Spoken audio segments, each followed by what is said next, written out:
upload CV saja kan. Diri tak ada. Sebab ada nanti kalau yang ada dua. tapi yang physical nanti dah boleh macam ni kan.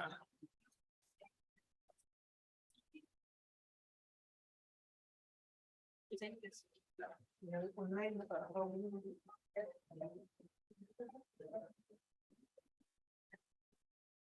betul.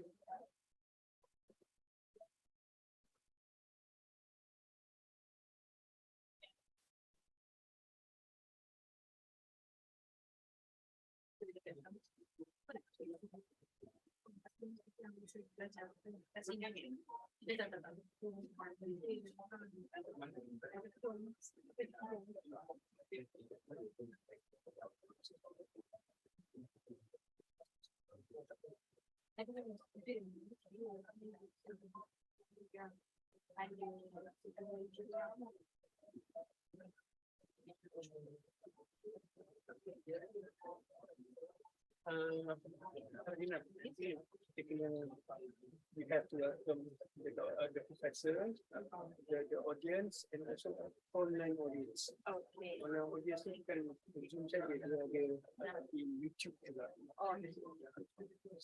YouTube.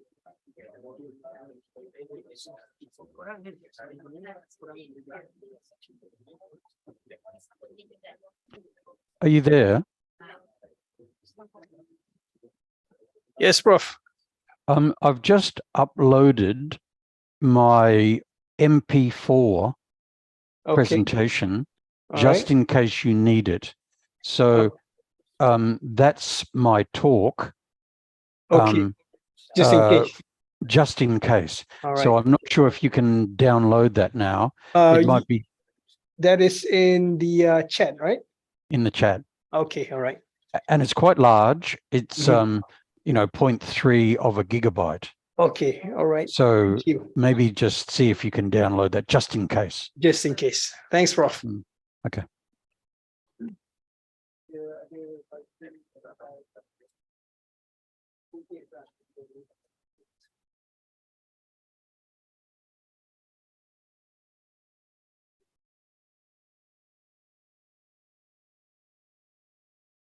For minute lagi saya general announcement. Biasa.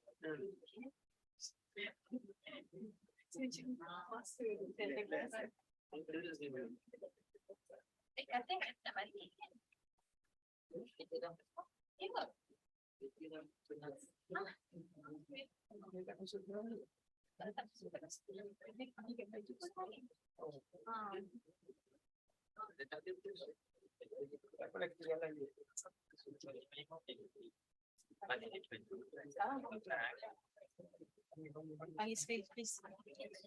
Please.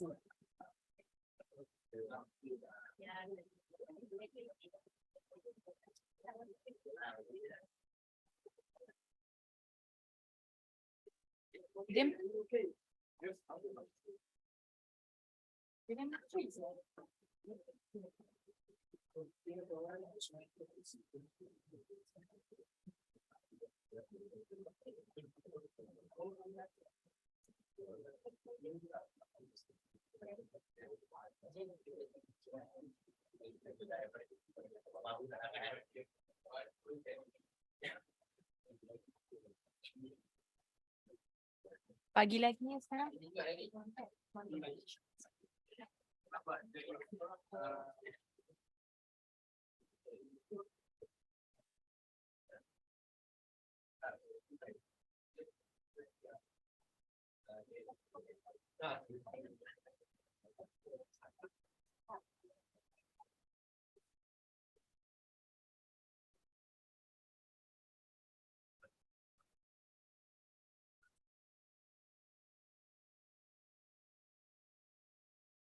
Dia saya. That's 11 ke? 11. General announcement saya akan buat 10-15 lepannya di minggu ni. Because you know, go di tengah engage dengan dance room, but she's want to participate to join Keynote. Okay.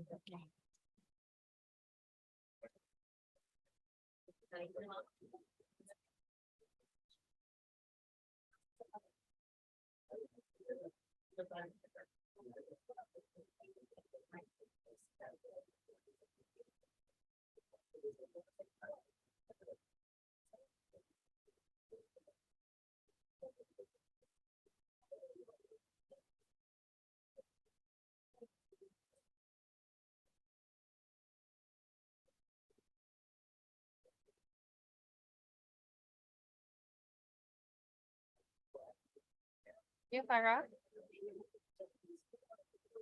Yes, sir. Huh? Huh?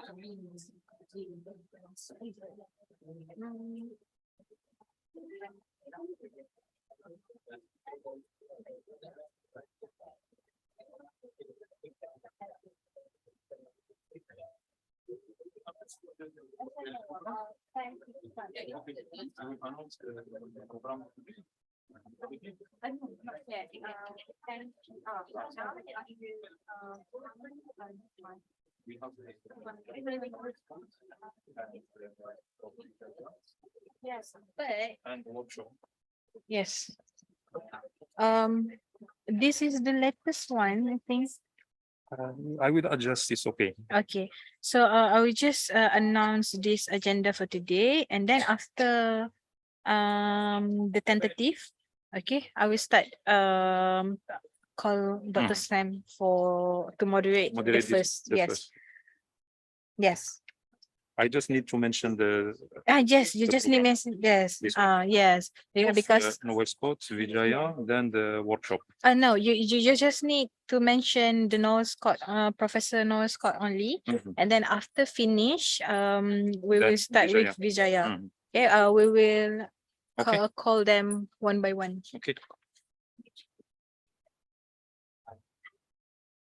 Okay, Assalamualaikum warahmatullahi wabarakatuh to all participants. Inshallah, we will start at 11 a.m. But before that, I want allow me to read the agenda for today. So at 11 a.m., we will start with the first keynote speakers, and at 12 noon, we will start with the second keynote speakers, and our next session at 2 p.m., we will start with the workshop session, and then lastly is the parallel session. So that is the agenda for our first day of conference. سيدات والسادة الأفاضل الحضور الكريم، نذكركم بباقي فقرات برنامج هذه الصبيحة. بعد قليل مع المتحدث الرئيسي الأول في المؤتمر البروفيسور الدكتور نويل سكوت، عنوان العرض: التنوع والتحول في السياحة المستدامة التنمية. طبعا سيدير الجلسة نائب العميد الدكتور شمس العمري عبد اللطيف، طبعا ونائب عميد الكلية. ثم هذا العرض الأول من الساعة 11 إلى 12. الساعة 12 طبعا بعد العرض هناك أسئلة مفتوحة، يعني لمن يريد أن يسأل البروف نويل سكوت من أستراليا. ثم العرض الموالي ستلقيه المتحدثة الرئيسية الثانية البروفيسورة الدكتورة فيجايا ليتشامي سوبرامانيام. ستدير الجلسة الدكتورة نورة أزيان نهار من الساعة 12 إلى الساعة 1. طبعا الساعة 1 فترة استراحة، تناول وجبة الغداء وصلاة الظهر، ثم نعود في الساعة 2. ستكون هناك جلسات موازية، parallel session، جلسات موازية لتقديم أولى الأوراق البحثية إن شاء الله. شكرا لكم.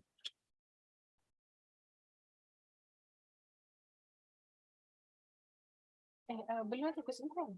Saya lagi seminit saya announce lah untuk Dr. Sam ambil alih.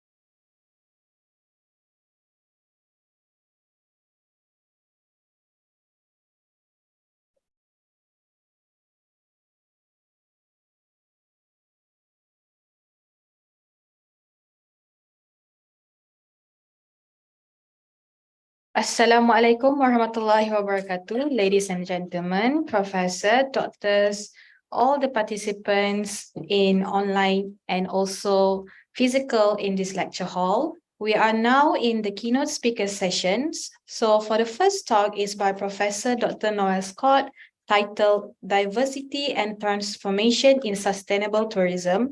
So let us welcome our moderator, Dr. Samsul Amri bin Abdul Latif. نرحب بالدكتور نائب العميد شمس العمري عبد اللطيف لإدارة الجلسة الأولى مع المتحدث الرئيسي الأول بروفيسور نويل سكوت من أستراليا طبعا، والموضوع سيكون في السياحة المستدامة. Please, دكتور شمس العمري. Thank you. Assalamualaikum warahmatullahi wabarakatuh. Good morning. Good morning, everyone. Thank you for being with us. I would like to welcome everyone to our first keynote address by Professor Noel Scott. Professor, are you there? Yes, I am. Can you hear me? Good, good. Thank you. Loud and clear. So ladies and gentlemen, I'll just do a brief introduction of Professor Scott. Professor Scott is an adjunct professor of tourism management in Sustainable Research Centre, University of Sunshine Coast, Queensland, and Centre of Tourism Research, Edith Cowan University, Western Australia. His research includes the study of wildlife tourism, tourism experience, destination management, marketing, among others. He has over 300 academic articles, including 16 books, and he is also one of the editorial board of 10 journals, including Fellow of Council of Australia University, Tourism and Hospitality Educator, a member of International Association of China, Indonesia, and Sri Lanka. He has also worked in tourism as a tourism consultant and academic researcher for 26 years and led several research and consulting projects in sustainable tourism, tourism branding, destination market management, tourism products and experience, and design, and China tourism. So let's move on with your presentation. Professor Scott, if you don't mind, we'll be asking the question at the end of your presentation.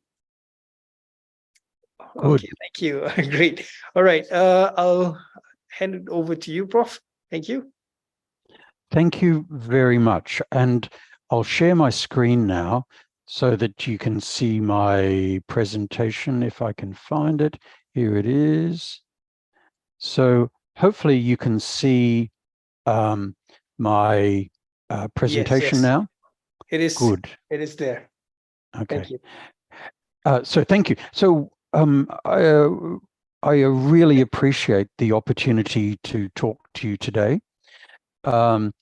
Unfortunately, I couldn't be there in person, but in fact, today I'm in China, in Kaifeng, in Henan province, which is one of the old capitals of China.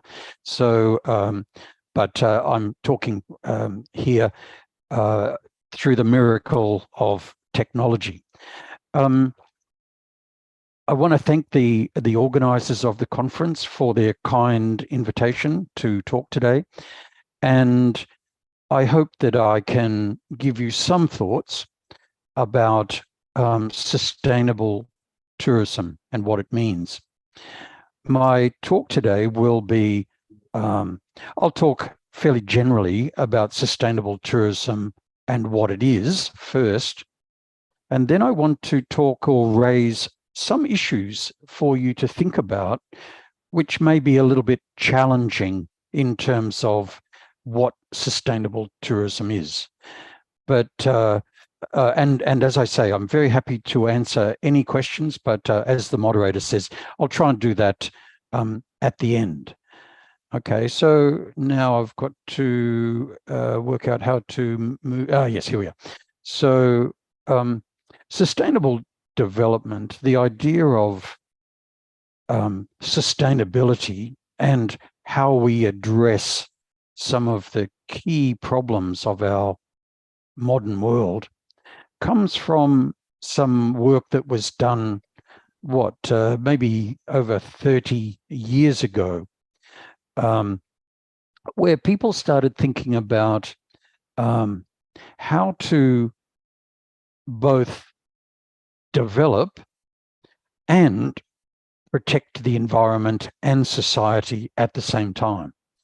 So the idea of sustainable development really came from, was perhaps first mentioned specifically in the Brundtland Report of 1987, where they defined sustainable development as development that meets the needs of the present without compromising the ability of future generations to meet their own needs. Okay, so in some ways, sustainable development is about equity, both for ourselves today, but also about our children and their needs. So that's the general idea of sustainable development.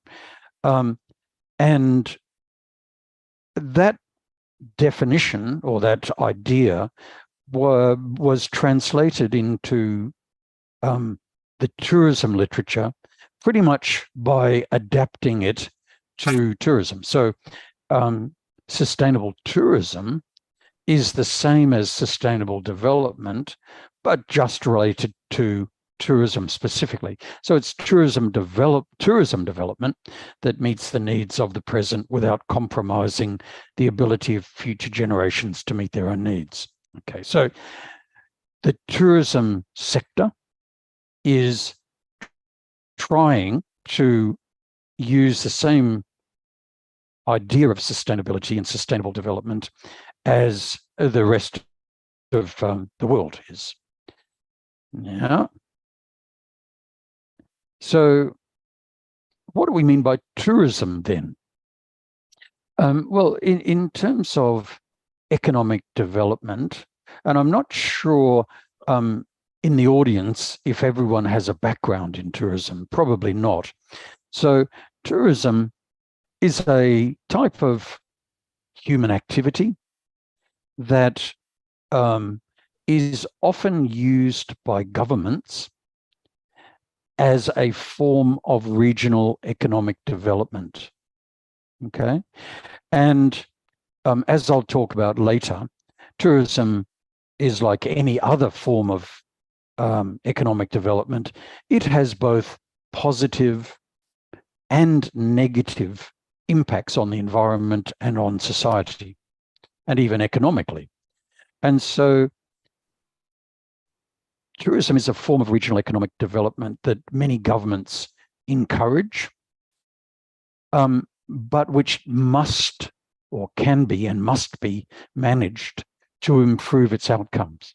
So the idea here is that if we just leave tourism unplanned and unmanaged, we will not get the most favorable outcome for a country or a region or a town. And so that means we have to think about and plan for tourism in the future. And so when we're thinking about and planning for any activity these days, we like to think about it in terms of perhaps sustainable development goals. What are we trying to achieve with our tourism development? And specifically, how it might affect and benefit the social and cultural environment of a society or a place. It's in its actual physical environment, the flora and fauna of a place, as well as its economic environment. So in each one of these areas, tourism has or can have both positive and negative impacts on a destination or on a country. Usually people will talk about the positive effects of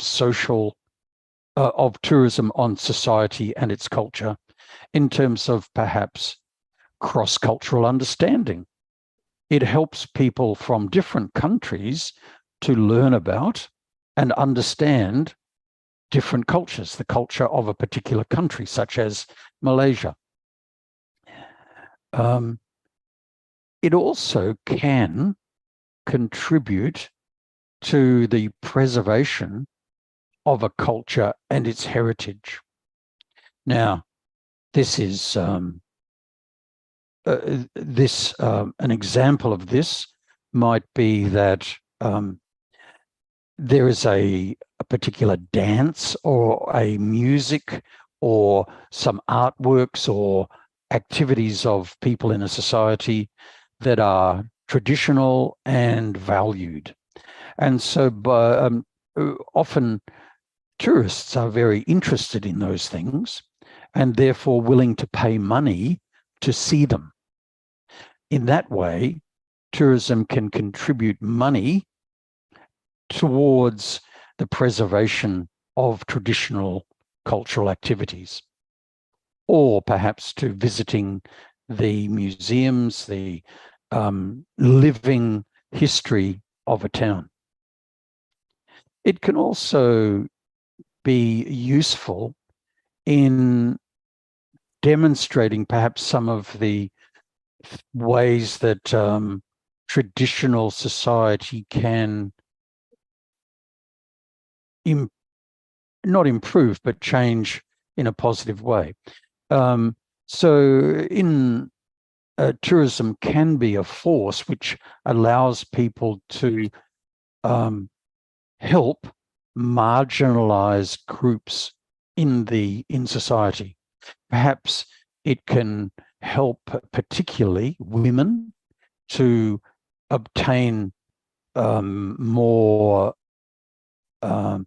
economic advantages, or it might help to provide support for disabled people and help them to integrate into society. So it can have positive effects, but tourism is also associated with negative effects, such as commodification of culture. There's a very interesting example of the Hawaiian hula dance. The Hawaiian hula dance, the one that you might imagine where you see beautiful women dancing, is a creation of tourism.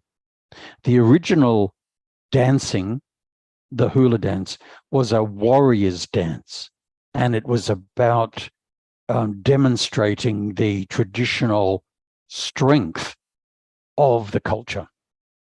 But over time, it's been turned into a tourism commodity to make it more pleasant and interesting for tourists. So in that way, tourism has changed the dance and the culture to be more suitable for tourism. That's good and bad. Tourism can, if not correctly managed, lead to crime and prostitution. Okay? And it can have some negative benefits, negative impacts on residents living in an area where because a place becomes popular for tourists, the price of land increases, and therefore the cost of housing increases, and therefore local people can't afford to live there anymore. Or it may be because there's too many tourists and it's causing crowding, over tourism, for example. Similarly, when we think about the environmental impacts of tourism, tourism can provide support for environmental protection. It can pay for the protection in national parks of wild animals and allow them to be protected from human development. But at the same time, it can produce waste, additional waste. International aviation can produce greenhouse gas emissions. It can lead to damage to national parks if it's not developed properly. And it can lead to perhaps inappropriate development. Do we really want hotels located inside national parks, for example? Another area, of course, is economic impacts. Most people, when they talk about tourism, talk about the direct or indirect effects of tourism spending in a country. And those effects are significant. They can provide employment and investment that is important for regional development. So jobs, income for local businesses, and so on. But it can also provide, bring in new businesses from outside the destination that compete and take money from local people. So if we want to balance these effects, we might have to think, how do we encourage local people to run tourism businesses rather than people from overseas? These are the sort of questions which you need to think about if you want to maximize the economic benefits from tourism and also try and move tourism activity to being more sustainable. So what are the things that we can do to improve tourism sustainability?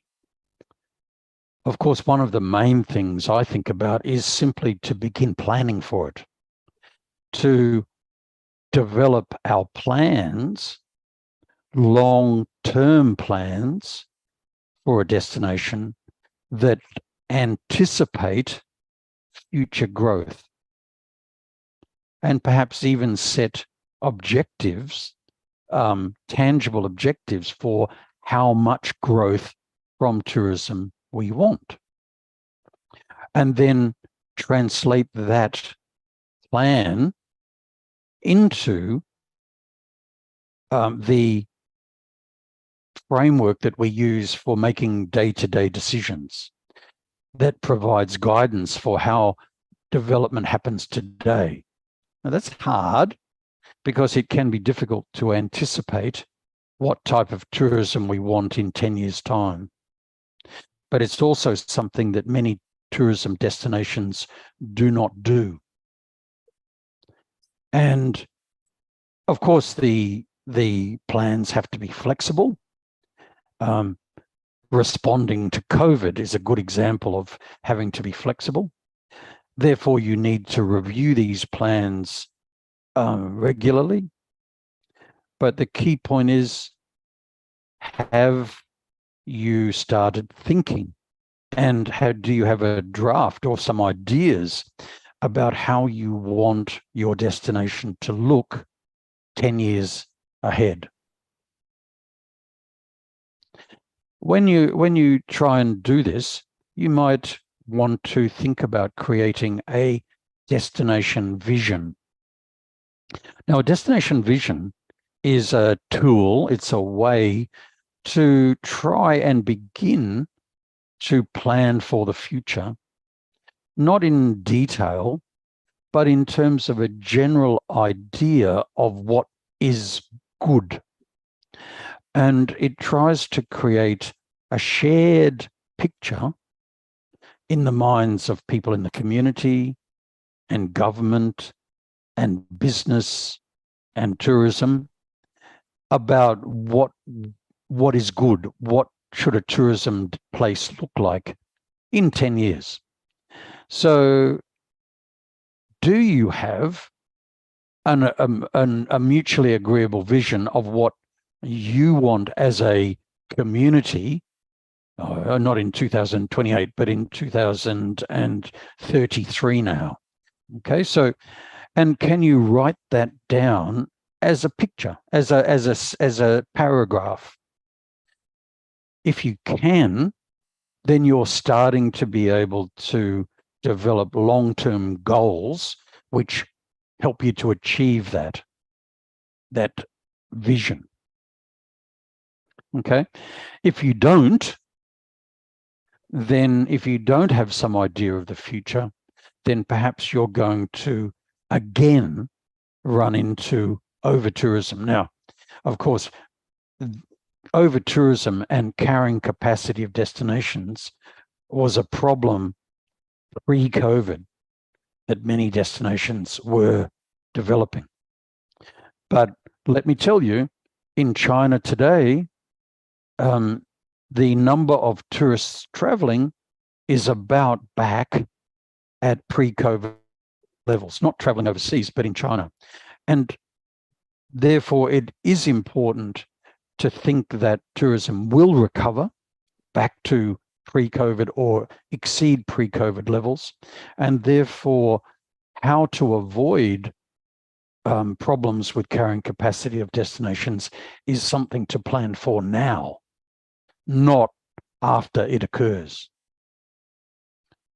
Another thing to think about is to think about developing tourism products, things that tourists want to buy, want to experience, that are both good for the environment and good for the economy. So there are many examples of this that I've found in Southeast Asia or in the world. This is one from Australia, from Victoria, where there are some small penguins, some small sea creatures that feed during the day in the sea and come up to the land at night, and and tourists want to see them. So this might be a type of wildlife tourism, but because tourists want to see them and because they are very popular, they are more protected, and the money that the government or the business gets from seeing the wildlife, part of that money goes back to protecting the wildlife. So that's a product which is popular for tourists and which helps to protect those animals. And there are a number of these things. Certainly in Queensland, where I live, there are examples of looking at turtles when they're laying or returning to the sea, or when the turtles are hatching, the eggs are hatching. So that's another example of a type of tourism product which, if managed well, you have to be careful, can have a positive effect on the environment, on the wildlife, on the turtles, and be a good tourism product for tourists. The bird watchers are a classic example of people who are attracted to a place because of its environment. And they are a group of people who are often willing to spend a lot of money to see animals. I'm sorry, I've gone backwards. I need to go backwards.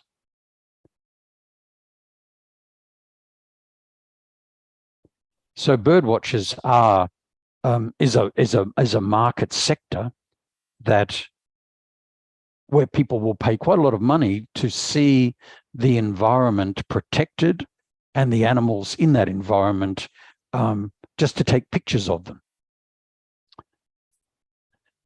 Another thing to think about when you think about tourism sustainability and protecting culture is to think about how much of the money that is generated by tourism actually goes and stays in a tourism destination.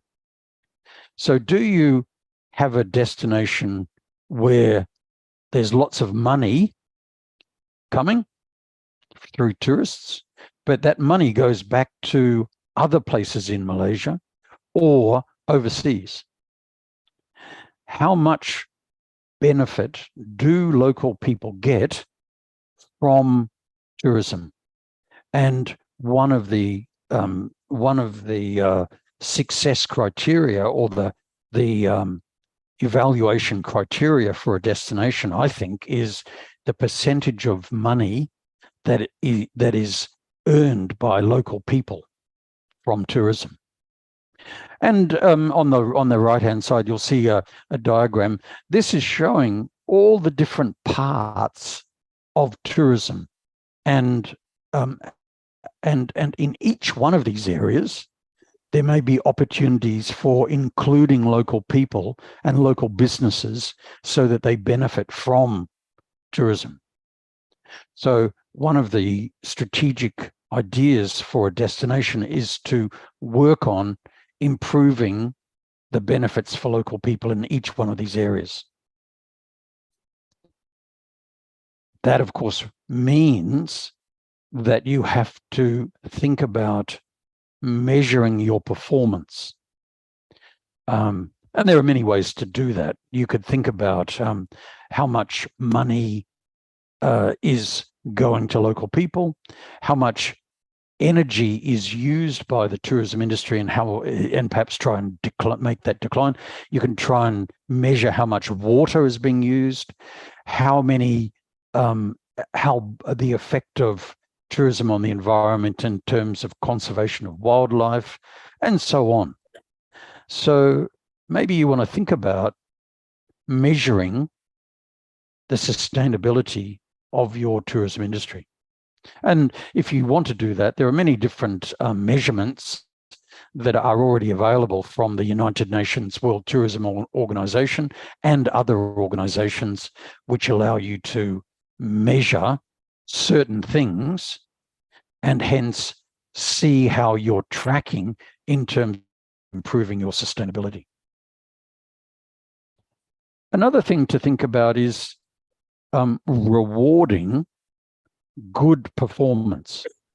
So one of the things that you can do for tourism businesses is to evaluate them or accredit them in terms of their sustainability. And there's a number of these different programs that you can use to tell the customer that your businesses are accredited and are performing and are thinking about sustainability. So that can be useful for customers in knowing that the destination is thinking about sustainability.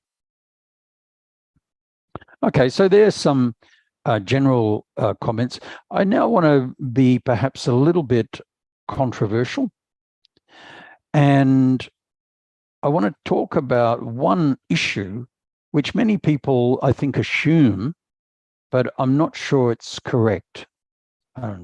So I want to be a bit controversial. The question I want to ask is, can ecotourism improve environmental commitment? Most academics I've talked to believe that if a tourist visits an ecotourist resort, say, or a national park, then they are ecotourists. Okay. I don't know if anyone in the audience disagrees with that, but it's a general assumption.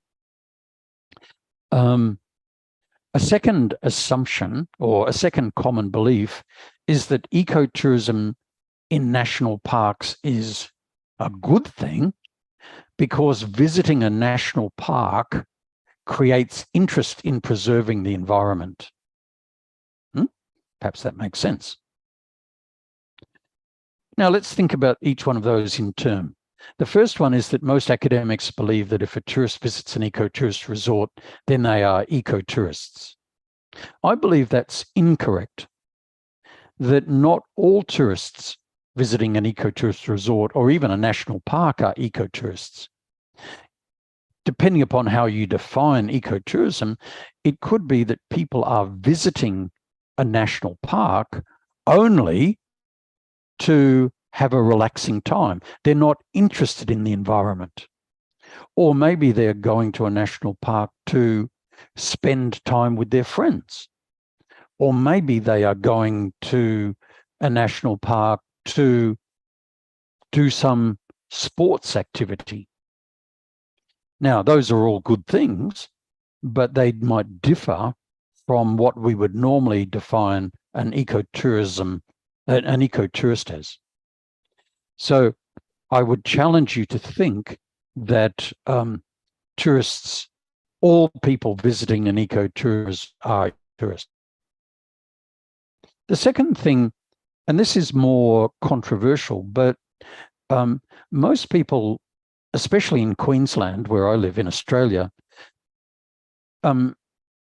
believe that if you can bring people to a national park, if you create something in a national park which attracts tourists, then you will help people to become more interested in the environment.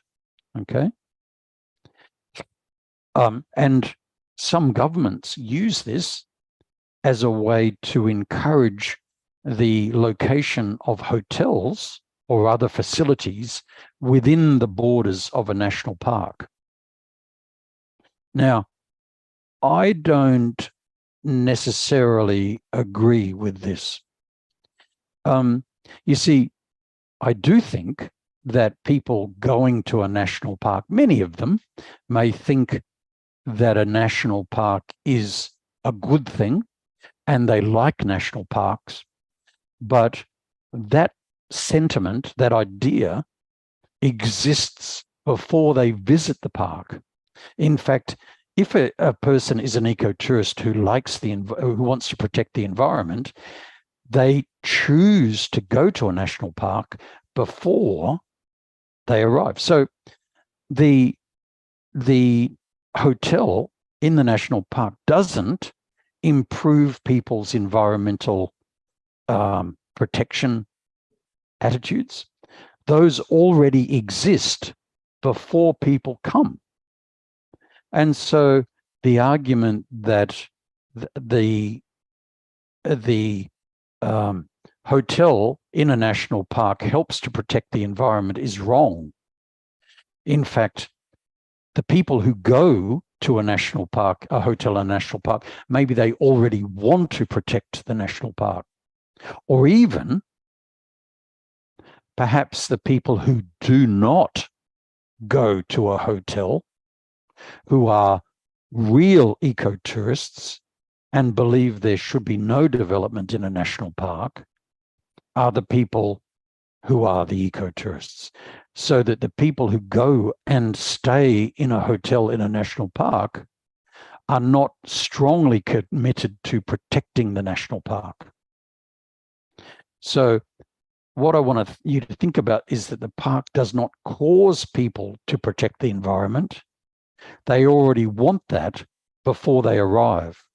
It may reinforce it in some way, but the argument is round the wrong way. So I believe that if we really want to protect national parks, we should not be building hotels within their boundaries. We might want to build them beside the national park. There are many reasons why you might do that, but building within a national park perhaps is not a good thing. So those are some quick thoughts that I wanted you to think about, and I'll stop sharing now, and I'd be very interested in hearing any questions or comments if there are any. Thank you. Thank you, Prof. Thank you, Prof. Indeed, it was very, very interesting to see the questions that you posed, and I think that can be resonated by many of our colleagues here. Personally, I sort of agree to your your suggestions or your thoughts. I would say it is inconsistent behavior, meaning to say they believe in certain things, but in terms of their behavior is basically the opposite. Yes. Other than that, you also touch about how in terms of vision, in terms of developing another place, while worrying about over tourism and not exceeding that. And also, I think we should also think about educating tourists so that damages won't be done to destinations. Okay, I think let's take some questions from the floor. Can I have the first question from the floor, please? Anyone? Or perhaps we have a question from the platform, online platform. Do you have any questions on Zoom or even YouTube? Yes, we have one question, Dr. Ian.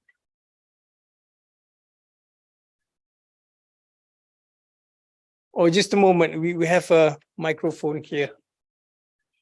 I think just give a second.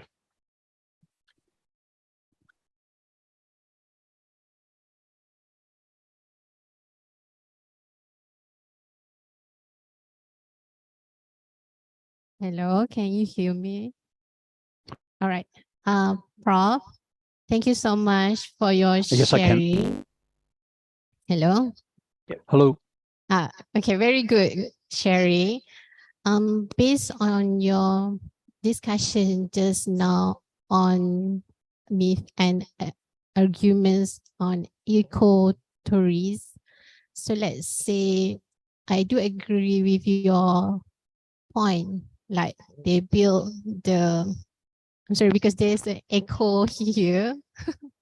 Okay, so based on your own definition, how do you define the ecotourism, especially in ecotourism, and what kind of practice that you suggest and support? Can you share with us? Yes, thank you. Well, in terms of eco-tourists, who is an eco-tourist? I don't think that there is a clear definition, okay? Because ecotourism is such a broad activity, and a person who is an ecotourist in one place may not be an ecotourist at another site. So there may not be consistency in ascribing to a person that they are a tourist, an ecotourist. What we can say is that there are some activities that a person undertakes which are more sustainable, more related to the environment.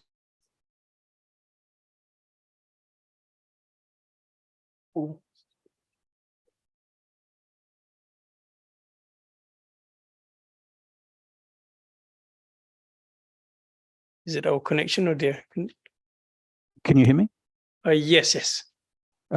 Please, Prof. Oh, sorry. Proceed. It a bit says interruption there. Okay, I'm sorry. I'll keep going. So, so an ecotourist is not like the definition of a physical object. The physical object is always the same, but an ecotourist is, or a person is more or less like an ecotourist in different times and different places. So I can be I can be undertaking very good, high-level ecotourism or eco-friendly activities today, but then I can be using an aeroplane and producing lots of carbon emissions tomorrow. One of the problems of tourism is that people are often inconsistent, and that they may undertake some environmentally friendly activities. They may go and watch some animals. They may participate in a bird watching, but some of their other activities are bad for the environment. How do we? So I don't think we can say people are always ecotourists or not. I think all we can say is that in some situations, some people are undertaking activities which are good, but we can't say that means they are always ecotourists. The second thing is, if we really want to understand ecotourism, we have to understand how people are thinking, not just what their behavior is. We have to understand how they are thinking about the environment rather than what their behavior is. And so that's a different way of trying to study. So a good ecotourist is both extremely positive and trying to help the environment, and also consistent in their activities before they leave home, during their trip, and afterwards. And unfortunately, that means that there are not many ecotourists. Most people who are traveling are perhaps interested in some environmental activities, but not consistently fully ecotourists. Many people go to stay in a hotel. They might go and see some orangutans or some animals during the day, but then they come back and stay in their air-conditioned hotel room and drink alcohol and do all sorts of things. So that's the problem with tourism and ecotourism. For me, what I try and do is, whenever I have the opportunity, I try and do more activities which are more environmentally friendly. So if I can, I try and do a talk online rather than traveling to Malaysia.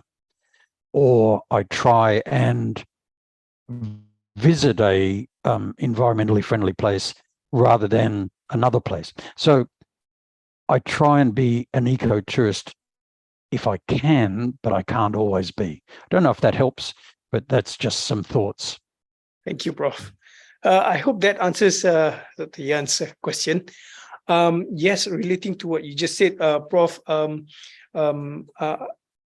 you're talking about inconsistent behavior, our part as educators, yes, we educate the mass, but this can't be done easily. I think it takes a lot of time, and perhaps we should be doing more.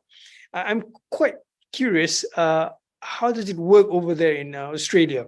Is it being educated through schools, through initiatives?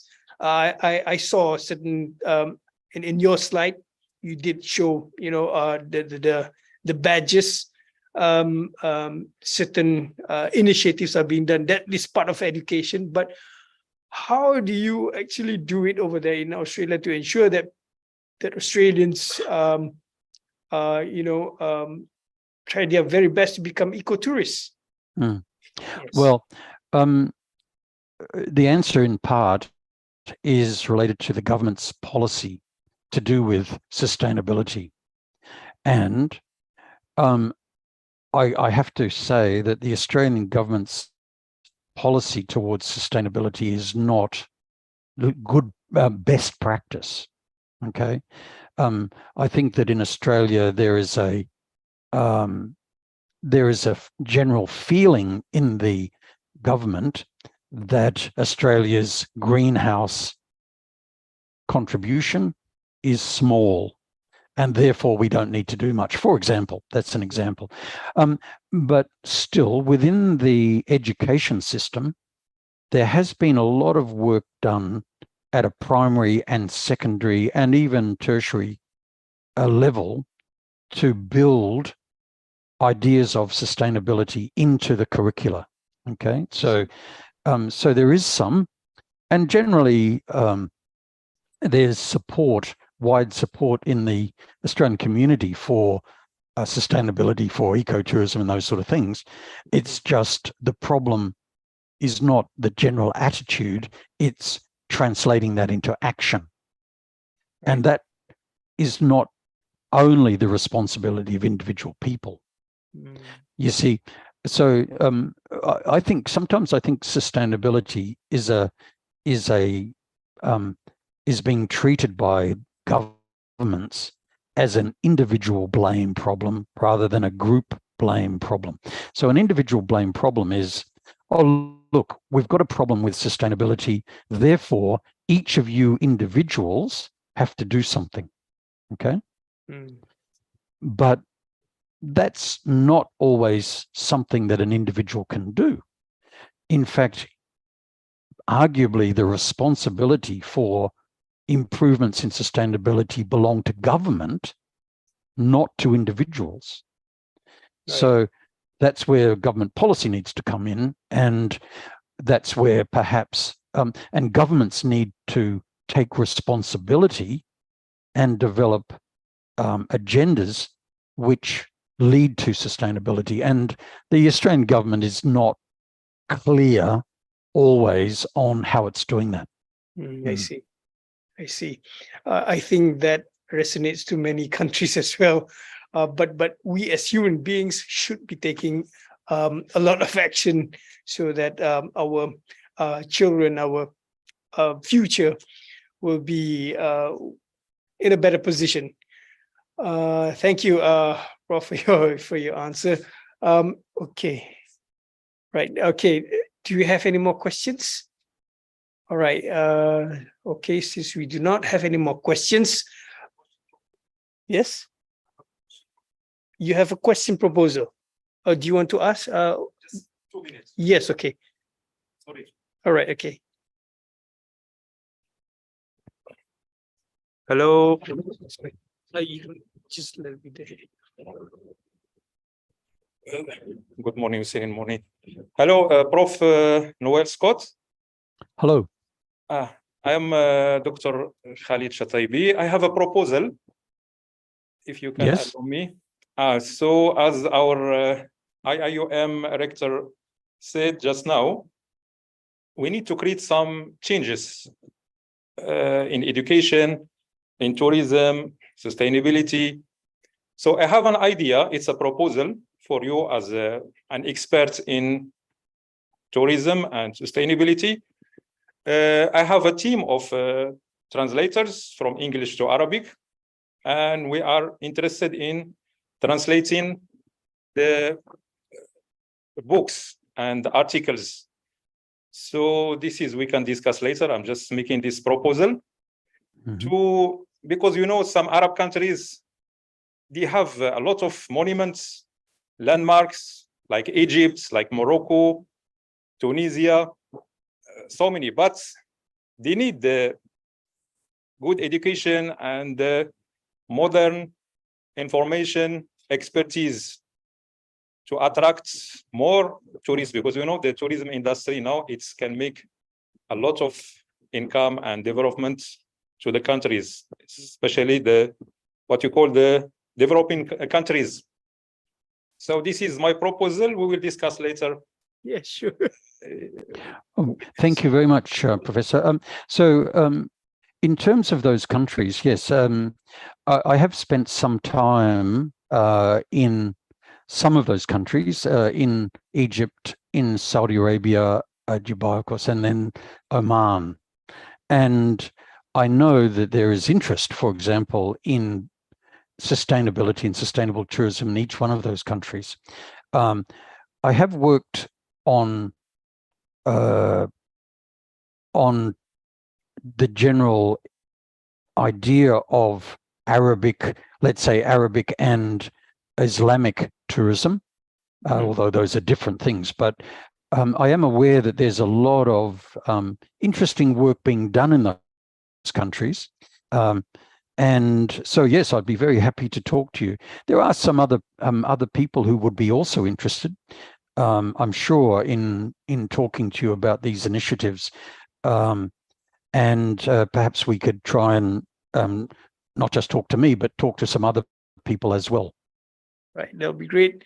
Thank you very much, Prof. So I think we've already reached to the end of the section. So let's give a big round of applause to Professor Scott. Thank you, Prof. Thank you very much for your time. Inshallah, we'll be in touch with you soon to work out on a certain project. Thank you, Prof.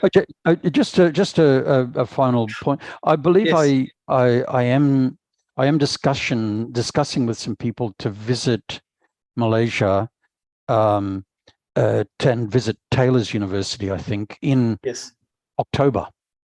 And so perhaps if I'm in Malaysia, I might be able to have some face-to-face discussions with you, if that's suitable. Perhaps you can come down and visit us here in Pago. Thank you. Okay, Prof. Thank you very much. Bye-bye. Okay, bye. Thank you. Okay. So I'll hand over to you. Right, thanks. Okay, thank you, Prof, for bringing us to a very productive session. So the next talk is by Professor Dr. Vijaya Lechumi Subramaniam, titled Pembangunan Buku Berdasarkan Kehendak Generasi Alpha, which will be led by our moderator, Dr. Nora Azian binti Naha. Please welcome.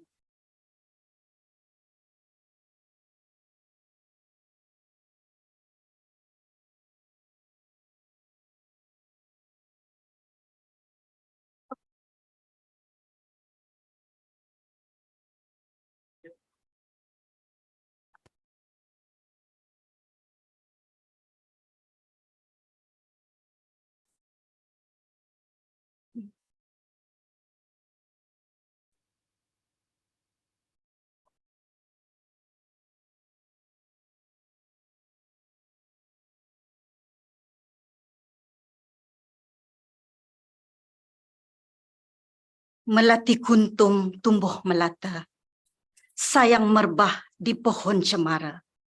Assalamualaikum mulanya kata, saya sembah pembuka bicara. Terima kasih Tuan, Puan pengerusi majlis, yang berbahagia Profesor Madya, Doktor dan peserta seminar yang dirahmati Allah sekalian.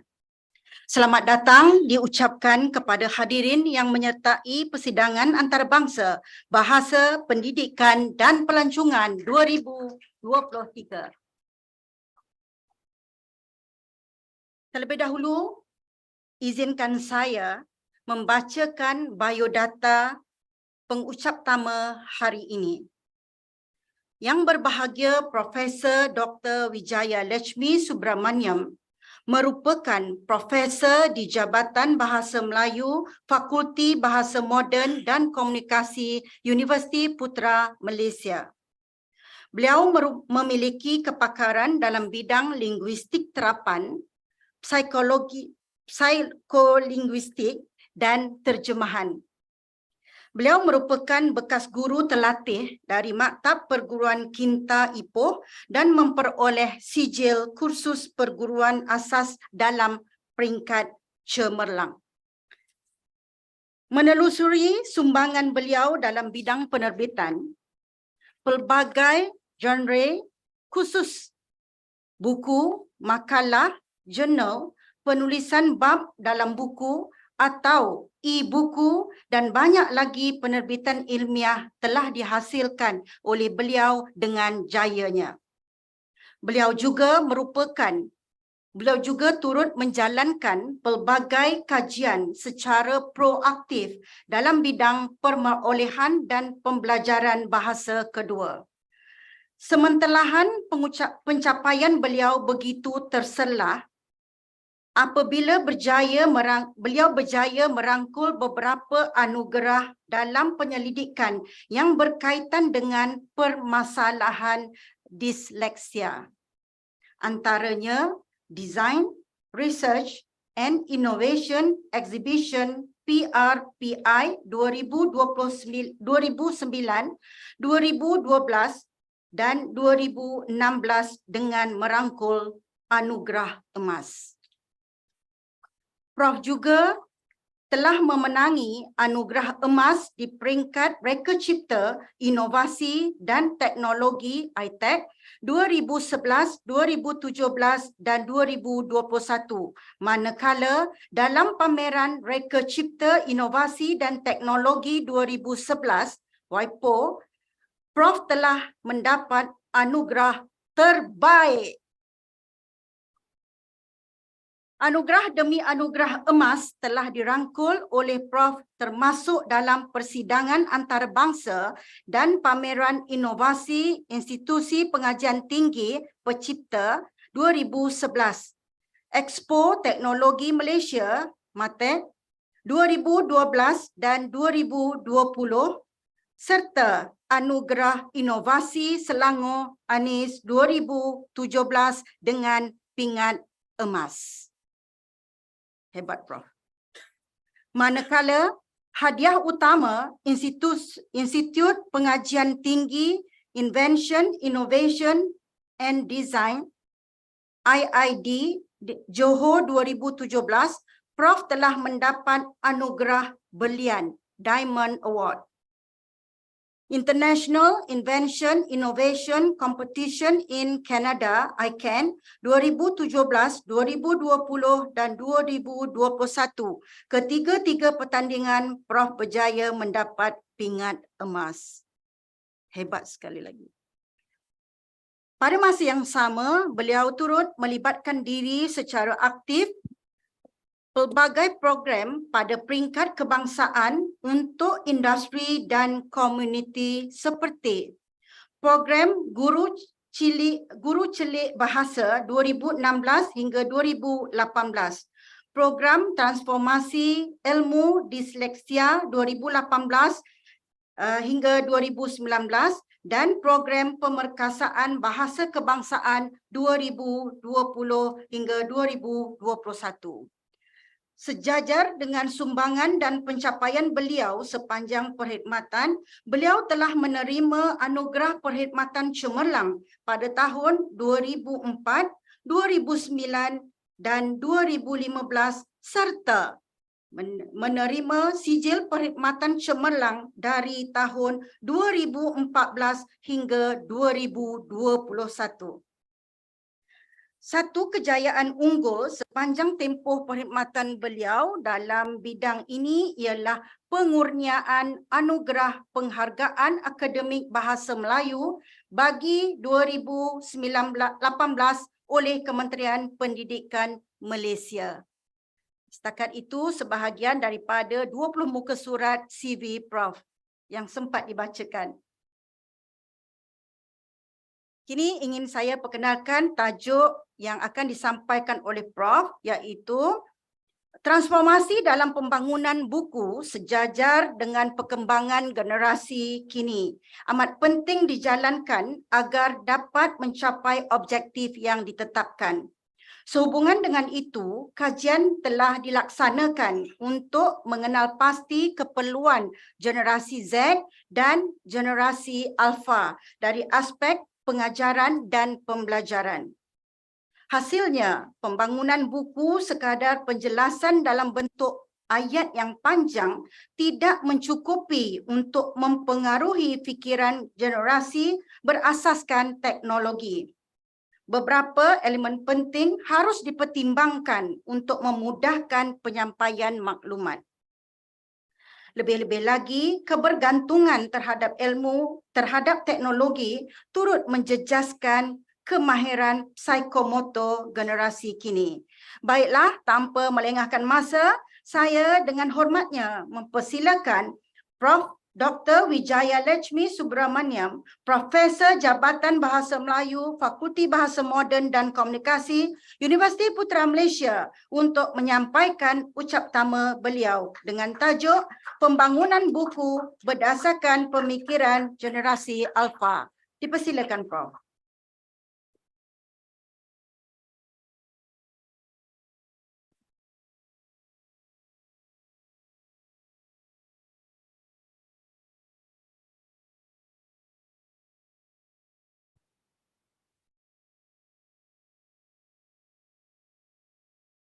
Terima kasih saya lafazkan khas untuk Dr. Nora Azian binti Nahar selaku moderator pada hari ini. Salam bahagia, salam sehati sejiwa, salam madani Malaysia. Yang berbahagia Timbalan Dekan, pensyarah, dan para pelajar dan para hadirin sekalian. Pada pagi ini, berkaitan dengan tajuk yang tadi moderator dah beritahu tentang pembangunan buku. Kita akan bincangkan tentang pembangunan buku berdasarkan generasi alfa. Salam sejahtera pembuka bicara. Kata disusun mohon keberkatan. Semoga manfaat beroleh juga. Doa tulus pintar dilafazkan. Saidina Umar Al-Khattab pernah berbicara, ilmu apabila diperdagangkan akan bertambah. Harta pula apabila diperdagangkan akan berkurang. Okey, ini adalah satu kenyataan. Sejajar dengan kata-kata itu, saya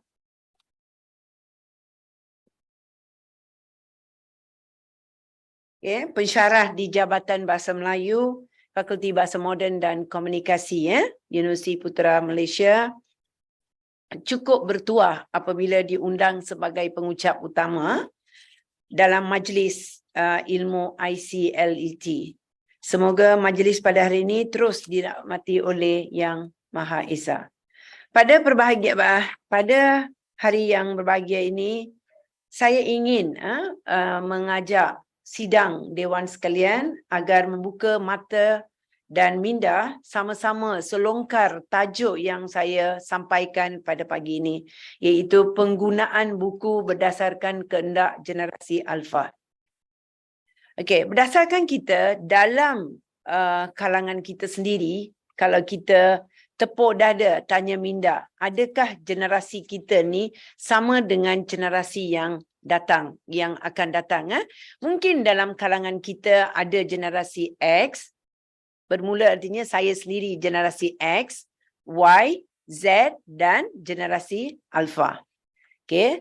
Dalam semua yang ini akan saya rasa pembahagian pembangunan buku ni bukan saja buka minda kita dalam pembangunan buku, dalam semua aspek. Okay, dalam pedagogi dan semuanya, dan ada yang terlibat dalam research, penyelidikan dan sebagainya. Jadi pastikan kita tahu bila kita nak mulakan sesuatu ataupun kita nak menyampaikan makna sesuatu, kita nak lihat subjek ataupun penerima kita siapa. Kita ni generasi X, tetapi kita keluarkan fakta-fakta yang kita tahu generasi X nak sampaikan kepada generasi Z. Tak mungkin kita akan berjaya. Betul? Kita tak akan berjaya. Jadi yang gap ni, jurang ini kita kena faham dulu. Dalam apa jua bidang. Dalam bidang teknologi ke, dalam bidang linguistik, bidang IT dan sebagainya.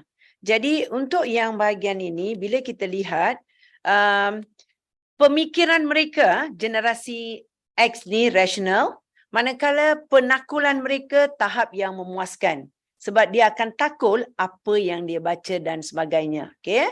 Penggunaan teknologi memang tahap yang minimum lah. Bukan kita kata langsung tak ada, tahap yang minimum. Kita kena jaga kita punya generasi juga. Okay? Bukan kita tak tahu. Lepas tu pendedahan kepada inovasi tidak ada keperluan pada masa tu. Okay, tidak ada keperluan. Dan umurnya 45 tahun hingga 58 tahun lah. Jadi kita dah tahu, mungkin sebahagian lah termasuk saya, kami memang dalam generasi X. Okey, seterusnya kita pergi kepada generasi Y. 42 tahun hingga 27 tahun tu berada di generasi Y. Dan mereka memahami fakta yang tersurat dengan baik. Apa yang dah ada, apa yang mereka nampak, dan pemikiran yang kritis. Mereka memang mempunyai pemikiran yang kritis. Penakulan, dari segi penakulan, maklumat yang sederhana lah. Sebab tahap di sini penggunaan teknologi mereka tahap yang memuaskan. Bila pendedahan teknologi ini tahap yang memuaskan, penakulan dia akan tanda tanya lah, akan kurang. Sebab pendedahan kepada teknologi. Dan pendedahan kepada inovasi ini ada keperluan, tetapi mereka kurang pengetahuan cara bagaimana nak membangunkan inovasi. Ini adalah generasi Y.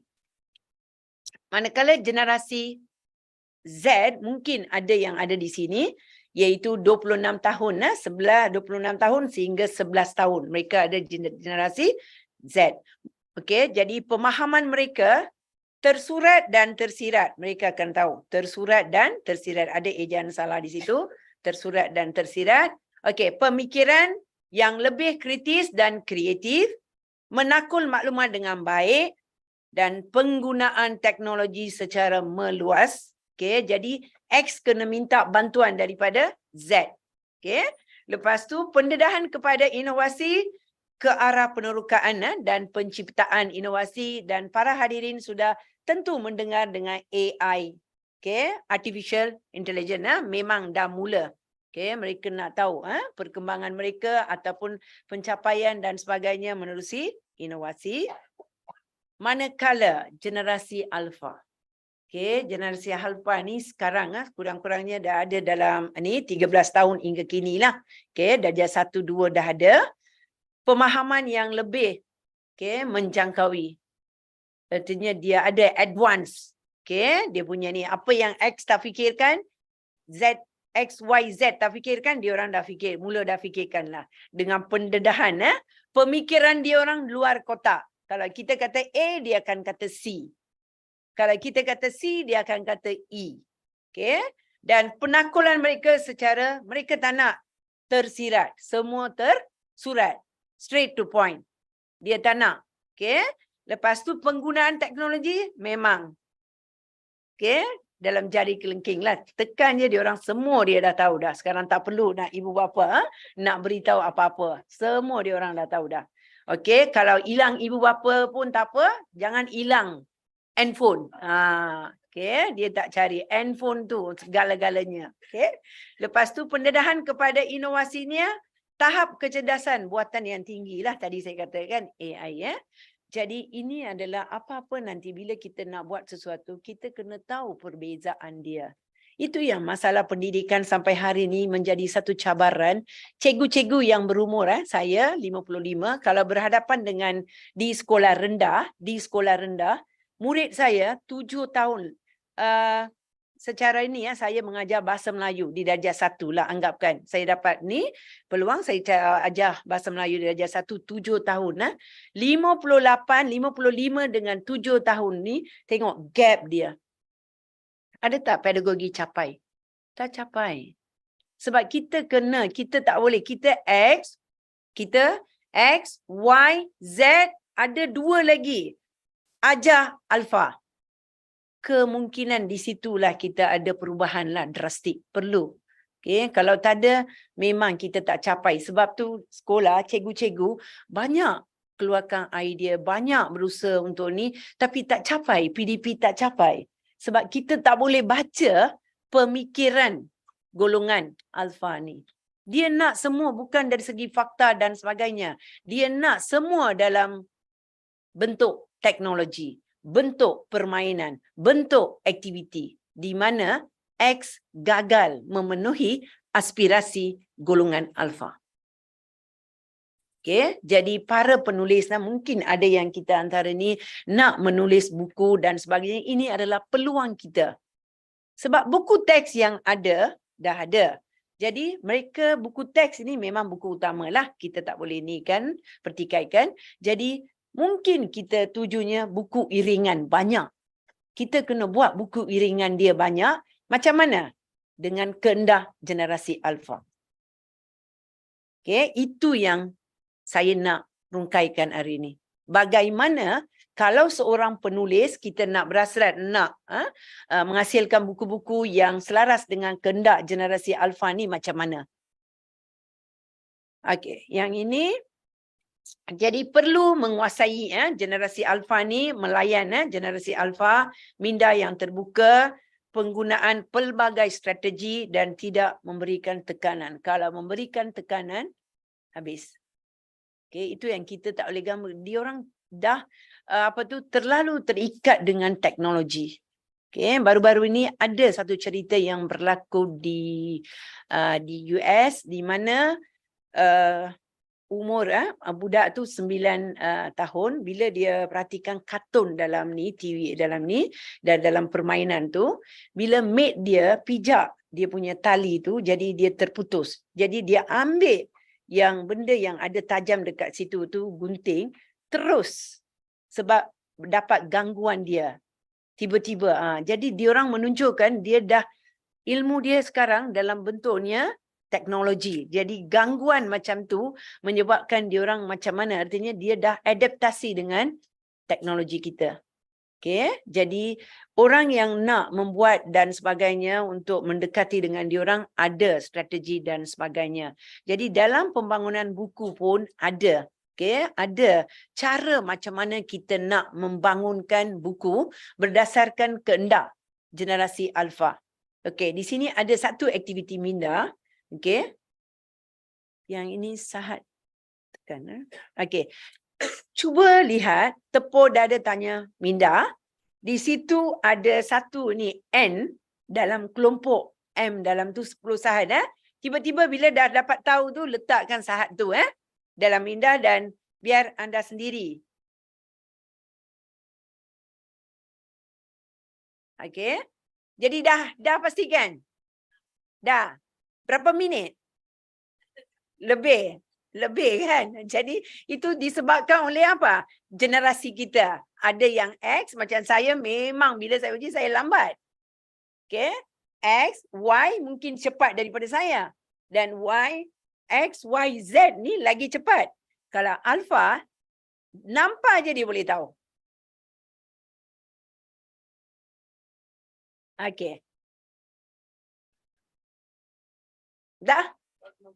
Jadi alpha, okay, artinya generasi kita, generasi macam mana yang ini. Jadi untuk yang bahagian ini adalah satu aktiviti lah untuk menentukan tahap kita. Okay, bukan tahap kecerdasan minda, tetapi generasi yang kita ada tu. Okay. Okay, seterusnya jenis. Saya masuk sekarang topik iaitu pembangunan buku. Okay, abad ke-21 berdasarkan pada kehendak generasi alfa. Fokusnya saya fokuskan teks dan ilmiah, jenis ilmiah. Okey. Jadi persoalan semasa kita nak bangunkan, semasa kita nak buat research dan sebagainya, kita nak tahu apa masalah yang dihadapi. Saya ambil buku ilmiah dengan teks terus kepada buku teks sekolah. Okey, bahasa Melayu. Jadi apa masalah yang diorang hadapi dan reka bentuk. Macam mana kita nak reka buku tu memenuhi aspirasi golongan generasi alfa ni dan bagaimana kita nak membuat cara macam mana kita nak membuat supaya mereka menggunakan buku tu dengan sepenuhnya. Okey, motif pembangunan buku berdasarkan kehendak murid. Abad ke-21, memang abad ke-21 ni diwar-warkan oleh Kementerian Pendidikan Malaysia. Untuk apa? Untuk memenuhi individu falsafah pendidikan negara. Falsafah pendidikan negara kita dah tahu Jerry, iaitu jasmani. Jerry dia apa? Emosi, rohani, intelek. Okey, untuk membentuk insan yang kamil, melahirkan generasi pemikiran kritis dan kreatif dan mencungkil semangat ingin belajar. Okey. Jadi sebelum kita nak membangunkan buku tu, pastikan dalam kumpulan sasaran ni ada 4 generasi. Okay, X, Y, Z dan alpha. Kalau murid sekolah, kita kena apa? Fokuskan kepada murid sekolah, di mana murid sekolah ni sekolah rendah yang sekarang beradanya dalam generasi alpha. Okay, dan kita kena tahu siapa tu generasi alpha dan apa yang kehendak mereka sebelum kita nak menulis buku. Itu yang penting, baru kita berjaya. Bila kita tulis buku, kita ni pasarannya apa? Permintaan dekat pasaran.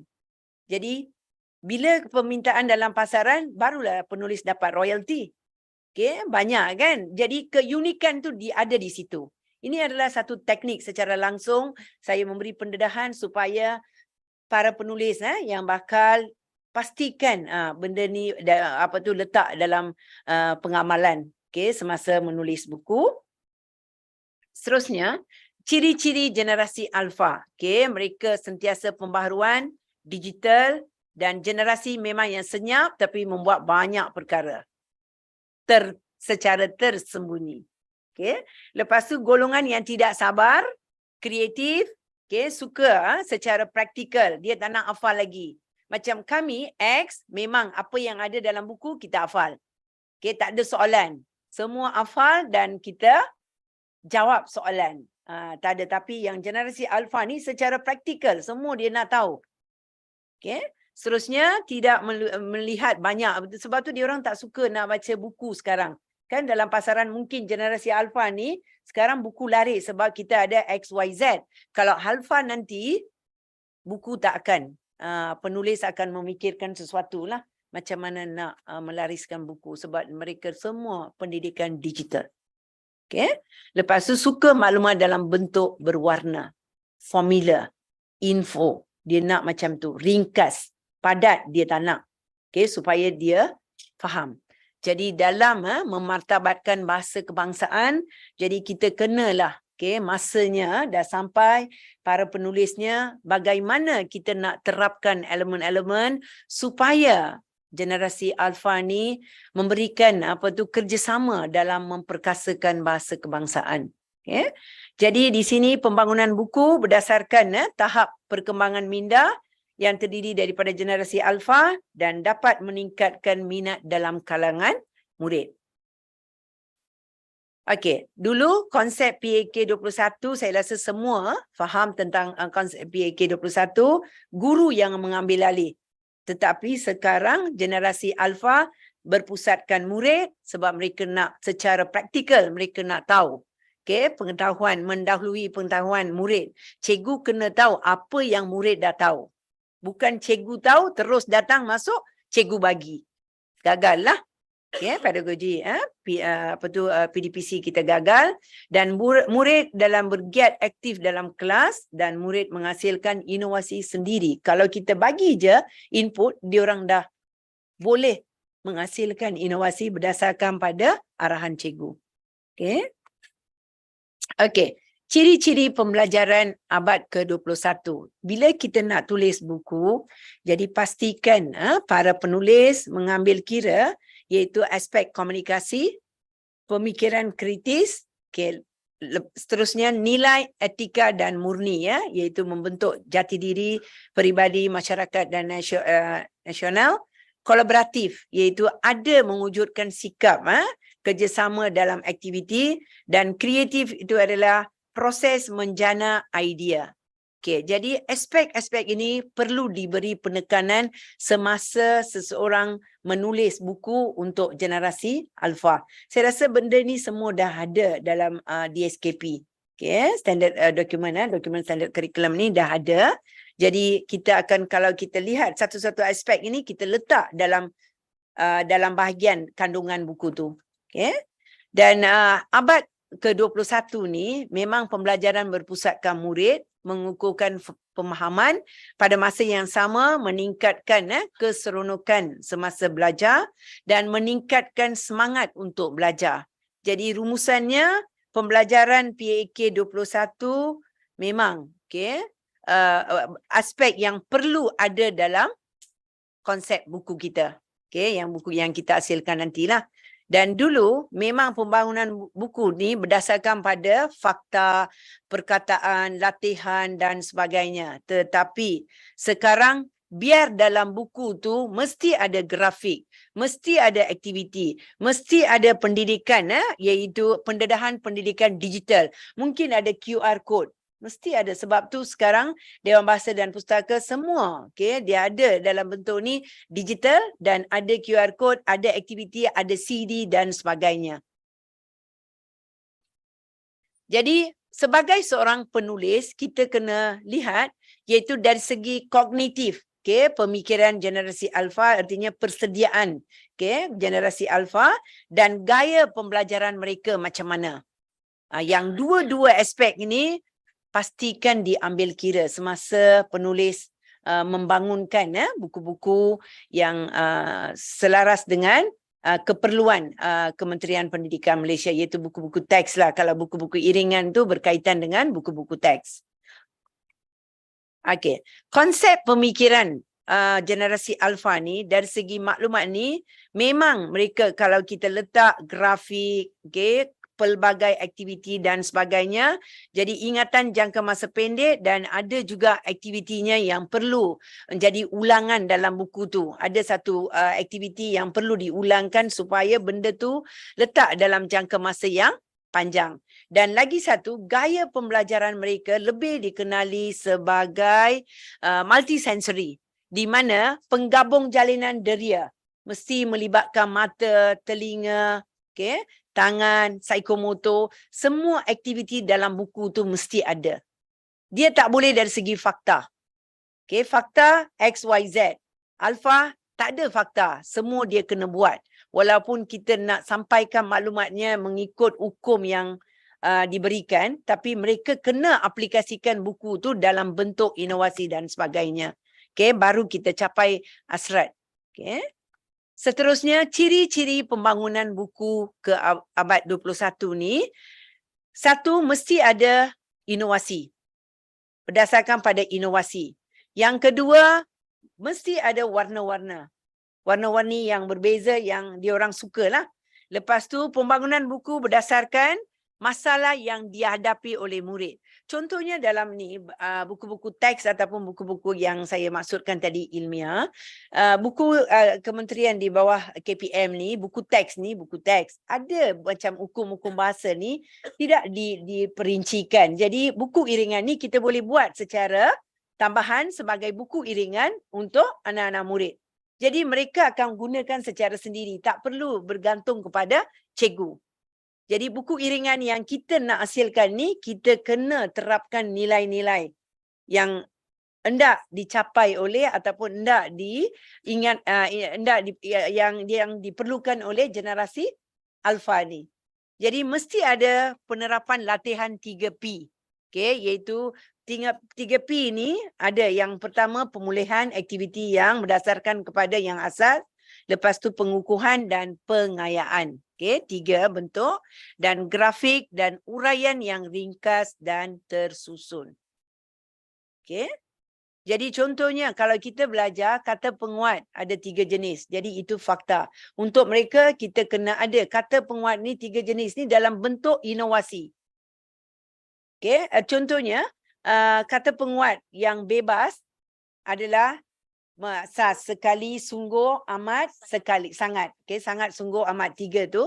Untuk mereka, pastikan buat dalam bentuk akrostik SAS.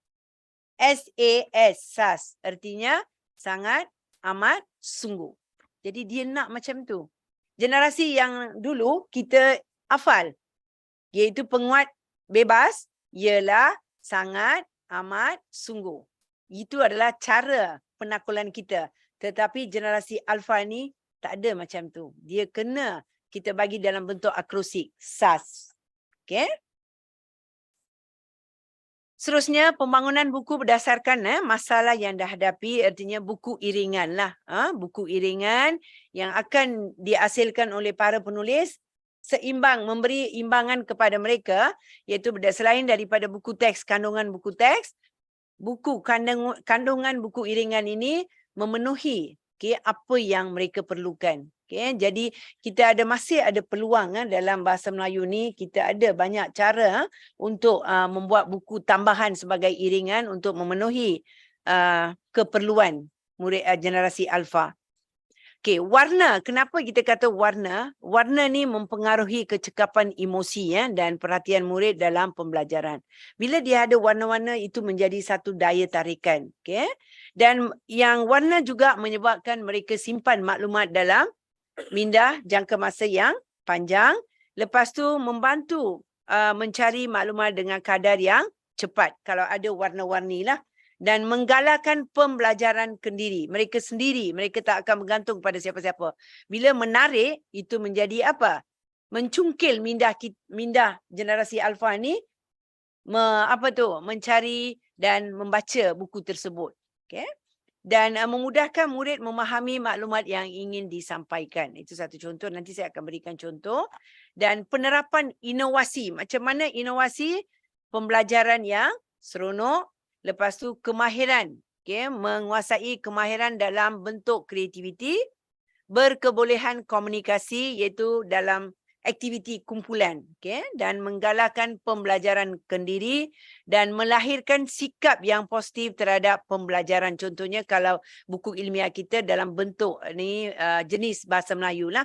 Okay, dan membentuk generasi menghasilkan idea dan kreatif dan inovatif. Okay, artinya penerapan inovasi ini membolehkan mereka berdikari. Okay, dalam aspek pembelajaran. Seterusnya, latihan 3P ini, pemulihan, pengukuhan dan pengayaan. Apa yang kita nampak sekarang, macam kita, cikgu akan bagi semua. Sejenis latihan kita kena siap dan bagi. Tetapi generasi alfa ni, dia cepat putus asa. Jadi kita kena bezakan apa yang kita ajar, kita tanya balik. Supaya memberi semangat untuk dia teruskan. Dan latihan pengukuhan pula, kita kurangkan 80%. Jadi bagi keyakinan. Dan manakala latihan pengayaan ini 50% dan 50% diorang akan fikir. Jadi latihan-latihan seperti ini, pasti memberi kekuatan ataupun cara mereka nak menguasai sesuatu. Apa yang kita ada dalam pasaran, kita tak nampak latihan jenis macam ni. Jadi bakal penulis, kalau kita berikan tumpuan dalam latihan macam ni, pasti diorang akan berjaya. Okay, daripada latihan-latihan yang dulu dengan XY zaman XYZ, cikgu masuk 50, kita kena buat, kena hantar. Tak ada apa-apa. Tapi sekarang, kita tak boleh buat macam tu sebab diorang teknologi dan semua sekolah tidak dapat memenuhi kehendak teknologi itu. Ada yang sekolah tak ada. Jadi pemberian latihan dalam buku kita ni, kita bezakan aras pemulihan, pengukuhan dan pengayaan. Okay, bentuk ni akan memberikan semangat ataupun suntikan kepada anak murid kita di luar bandar untuk menguasai satu-satu aspek lah dalam bidang bahasa. Okay, kelebihan penggunaan buku berdasarkan abad 21 ni, satu, dia memberikan keyakinan, latihan-latihan yang tadi saya berikan tu keyakinan. Yang kedua, mereka berfikir secara lateral, artinya mengikut Dr. Edward. Okay, Edward, beliau adalah pakar dalam bidang perubatan dan pemikiran. Beliau kata ada satu jenis pemikiran dalam kalangan generasi alfa ni, iaitu pemikiran lateral ni menyebabkan mereka menyelesaikan masalah itu bukan secara logik ataupun secara kaedah tradisional. Mereka imajinasi. Kaedah imajinasi. Jadi bila buku yang kita hasilkan tu, pastikan yang masalah aktiviti-aktiviti yang kita bagikan tu akan menyentuh tentang imajinasi di luar kotak. Jadi benda ni kita kena terapkan dalam pembangunan buku ke arah PAK 21 tu untuk mencapai kehendak generasi alfa. Okay? Dan sentiasa membuat refleksi dan kritikal tentang idea. Kalau kita nampak, memang kita nampak. Okay? Kalau X, Y pun kalau berdiri di hadapan generasi alfa ni, memang 20 tahun gap dia. Kan 11 dan 20 tahun. Dan banyak benda yang kita kena kejar. Okay? Seterusnya, okay, ini cabaran. cabaran nanti dengar je mengantuk. Okey, ini satu cabaran Okey, ada berapa ekor harimau yang anda boleh nampak dalam ni, dalam aktiviti? Ini adalah aktiviti-aktiviti yang akan diberikan kepada generasi alfa. Cuba kira. Cuba kira, tulis, lepas tu tentukan generasi apa anda. Itu yang penting. Okey.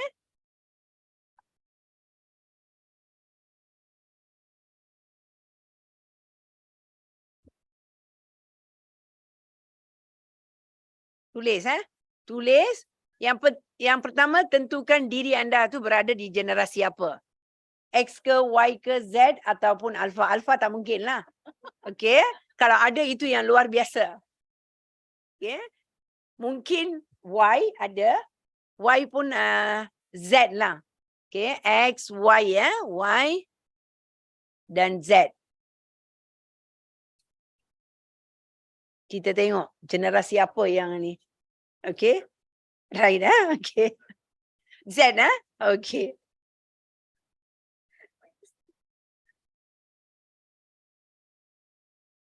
Dah?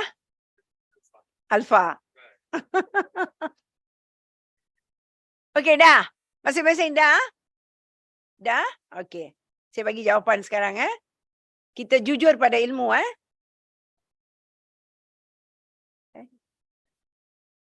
Oh, dah ada. Okey. Ada yang 12, 10 sahat. Okey.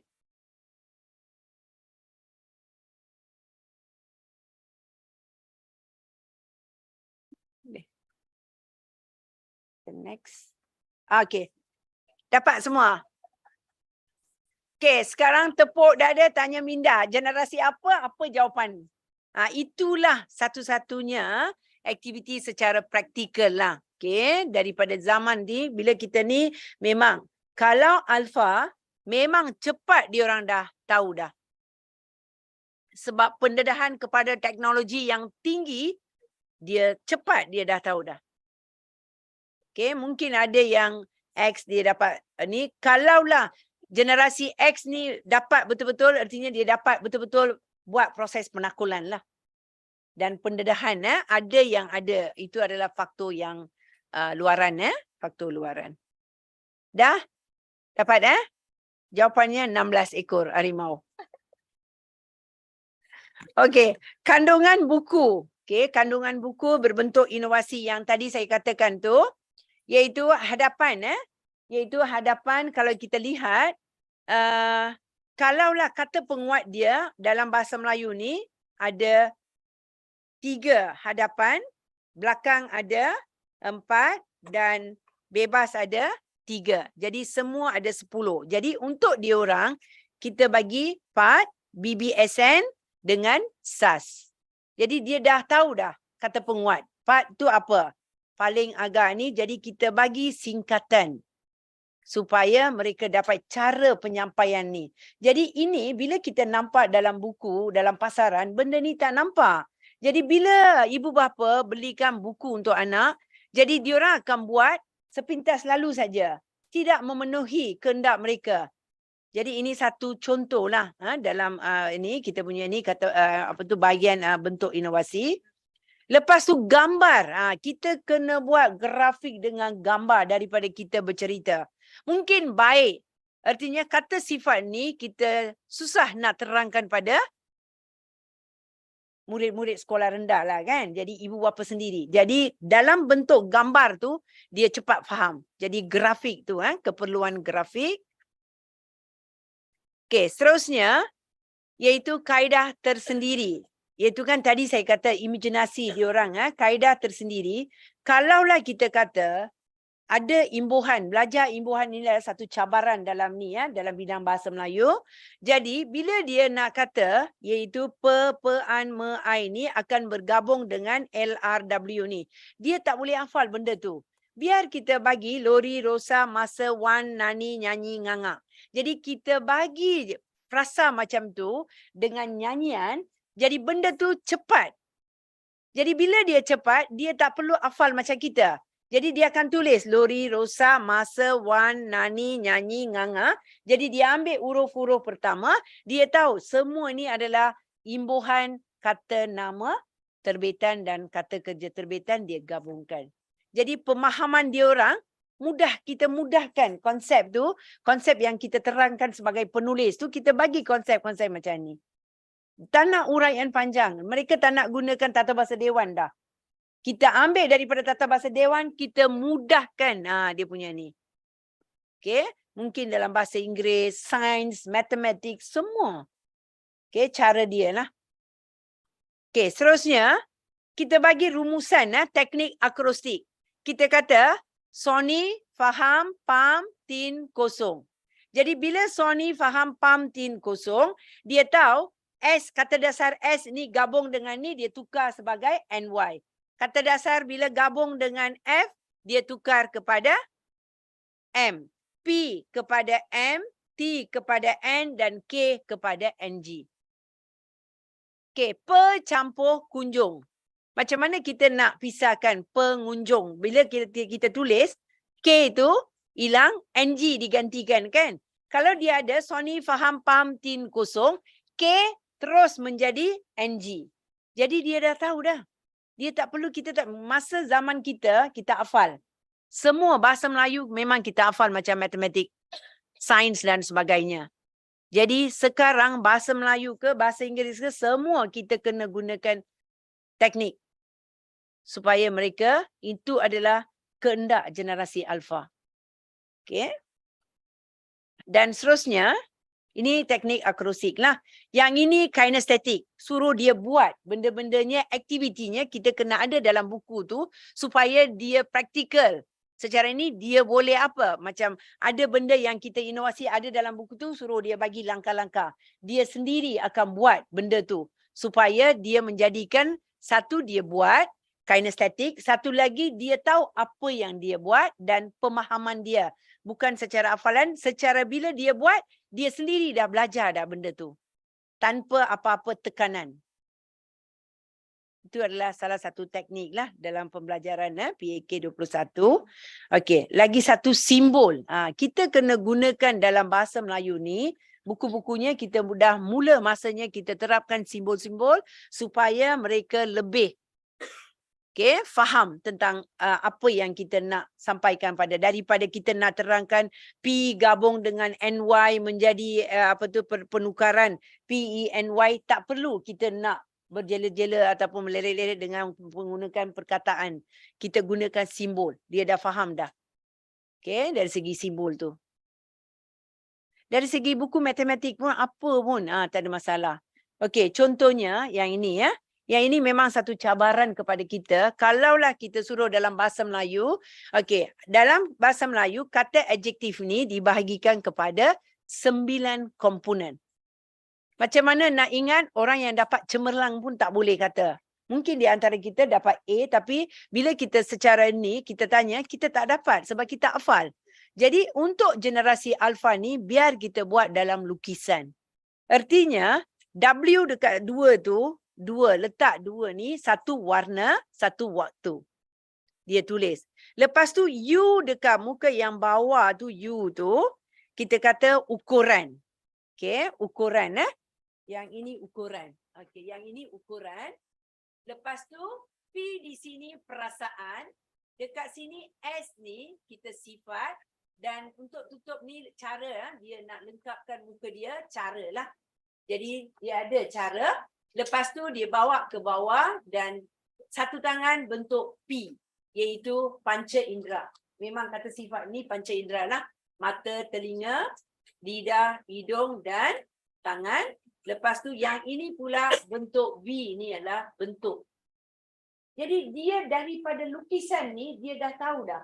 9 tu iaitu satu warna, waktu, mula-mula ukuran. Lepas tu dia lengkapkan sifat. Lepas tu lengkapkan dekat atas kepala tu cara. Lepas tu W ni waktu, warna. Yang J ini hidung ni jarak. Lepas tu yang ini P ini mulut ni perasaan, sedih, gembira, marah dan sebagainya. Okay. Lepas tu turun memenuhi 5 panca indera ni, jari dan satu ni bentuk. Jadi ini adalah kehendak generasi alfa.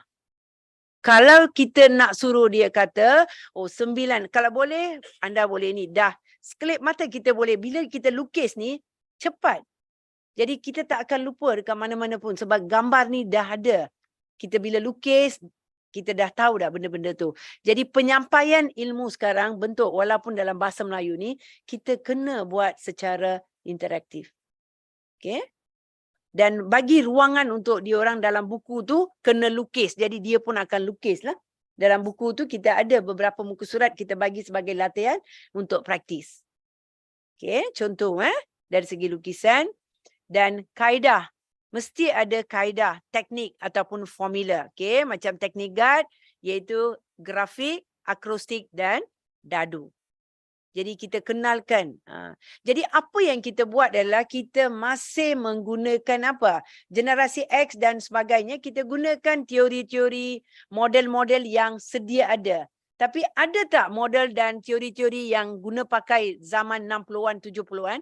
Kita tak boleh terapkan. Kita sekarang kena cari formula ataupun teori-teori, teknik-teknik yang baru melalui sedia ada. Melalui sedia ada tu kita buat penambahbaikan, kita keluarkan satu teknik yang baru dengan generasi sekarang, alfa.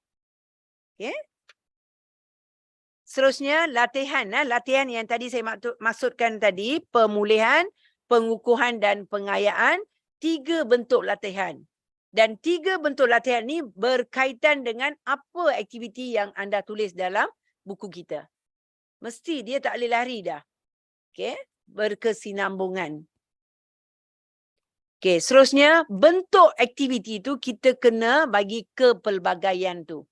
Kita tak boleh macam dulu iaitu objektif ataupun subjektif isi. Dia kena ada bentuk-bentuk yang berbeza sebab tu dalam ni dalam apa tu penggunaan Kahoot dan penggunaan dalam IT ni ada banyak aktiviti, jadi diorang akan terikat dengan ni cepat. Kalau kita ada kajian, kalau seorang murid tanpa teknologi dengan pendedahan teknologi menguasai dengan lebih cepat daripada yang tradisional. Sebab kehendak. Kehendak kita yang kumpulan yang kita buat tu kita memenuhi aspirasi. Yang lagi satu kita tidak memenuhi aspirasi. Jadi kita gagal. Okey, seterusnya kita ada dalam buku tu nanti bila kita bangunkan buku tu ada penilaian diri sendiri. Jadi murid sendiri akan tahu mereka ada di mana. Daripada keseluruhan buku nanti, muka surat yang terakhir nanti kita buat traffic light, konsep traffic light ni supaya mereka tahu di mana mereka ada dan di mana mereka harus betulkan. Jadi mereka nak macam tu. Kita tak perlu kata, okay, anda kena buat ulang kaji di bahagian ni, lemah dan sebagainya. Buku kita menyebabkan diorang sendiri membuat penilaian dia dan mereka dapat tahu di mana mereka ada dan apa yang mereka nak buat sebagai tambahan untuk memenuhi lah. Okey, seterusnya kesimpulan iaitu pembangunan buku abad ke-21 untuk generasi alfa ni. Okey, kehendak generasi alfa ni memang yang tadi apa-apa elemen yang tadi saya kata inovasi, grafik, simbol, okey, formula dan sebagainya, aktiviti, pelbagai aktiviti semua ni memudahkan dia dari segi penguasaan. Tak kira bahasa Melayu, tak kira matematik, sains dan sebagainya. Semua. Okay, dalam bentuk X ni Yang satu lagi ialah memang dia mencungkil minat diorang untuk belajar dan seterusnya kalau buku-buku ilmiah dalam bentuk bahasa memang memperkasakan bahasa lah. Kalau kita tak ada buku-buku macam ini dalam pasaran, memang nanti satu masa nanti kita gagal untuk menerapkan nilai-nilai ataupun cara untuk memperkasakan bahasa kebangsaan dalam generasi alfa ni, memang kita gagal. Okay, seterusnya meningkatkan daya pemikiran kritis dan kreatif lah. Bila kita memenuhi keperluan mereka, yang ini secara langsung akan capai. Okay, seterusnya menggalakkan pembelajaran kendiri. Dia memang satu mesra pengguna, yang lagi satu cikgu, mengurangkan kerja cikgu lah. Sebab mereka dah tahu buku kita ni, kita dah buat macam ni, jadi itu akan membantu mereka membuat belajar secara sendiri. Belajar secara pembelajaran kendiri lah, menggalakkan pembelajaran kendiri. Okey, Ada apa-apa soalan yang ini adalah borang maklum balas. Nanti scan anda, saya harap akan bagi komen dan sebagainya untuk ni tajuk pada pagi ini, iaitu pembangunan buku mengikut kehendak generasi alfa. Jadi secara keseluruhan jadi kita nak dan masih ada peluang untuk cikgu-cikgu, pensyarah-pensyarah dan sebagainya, pelajar sendiri dan sebagainya. Kalaulah kita nak buat buku dan sebagainya, jadi pastikan kita memenuhi keperluan murid generasi alfa. Bukan apa yang kita tahu. Kita nak tahu apa yang mereka nak, bukan kita nak. Baru hasrat kita dengan kehendak generasi alfa ni dicapai. Dan kami dah ada buku-buku buku-buku yang kami sekarang dalam pasaran. Bila daripada research kami, penyelidikan kami dapat tahu ini adalah satu benda yang memang kita kekurangan tu kami dah nampak. Jadi kita adalah satu yang kita bangunkan. Buku-buku yang kami bangunkan ni adalah buku-buku yang memenuhi kehendak aspirasi generasi alfa ni.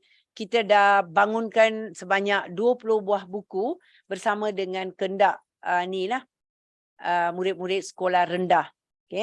Dan bekerjasama dengan penerbit UPM dengan Dewan Bahasa dan Pustaka. Saya rasa yang ini dah. Okey. Saya rasa dah. Kalau ada soalan nanti beritahu. Kalau ada soalan dan apa-apa kita dah.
Okey, setakat ni kami dah hasilkanlah 17 buah buku.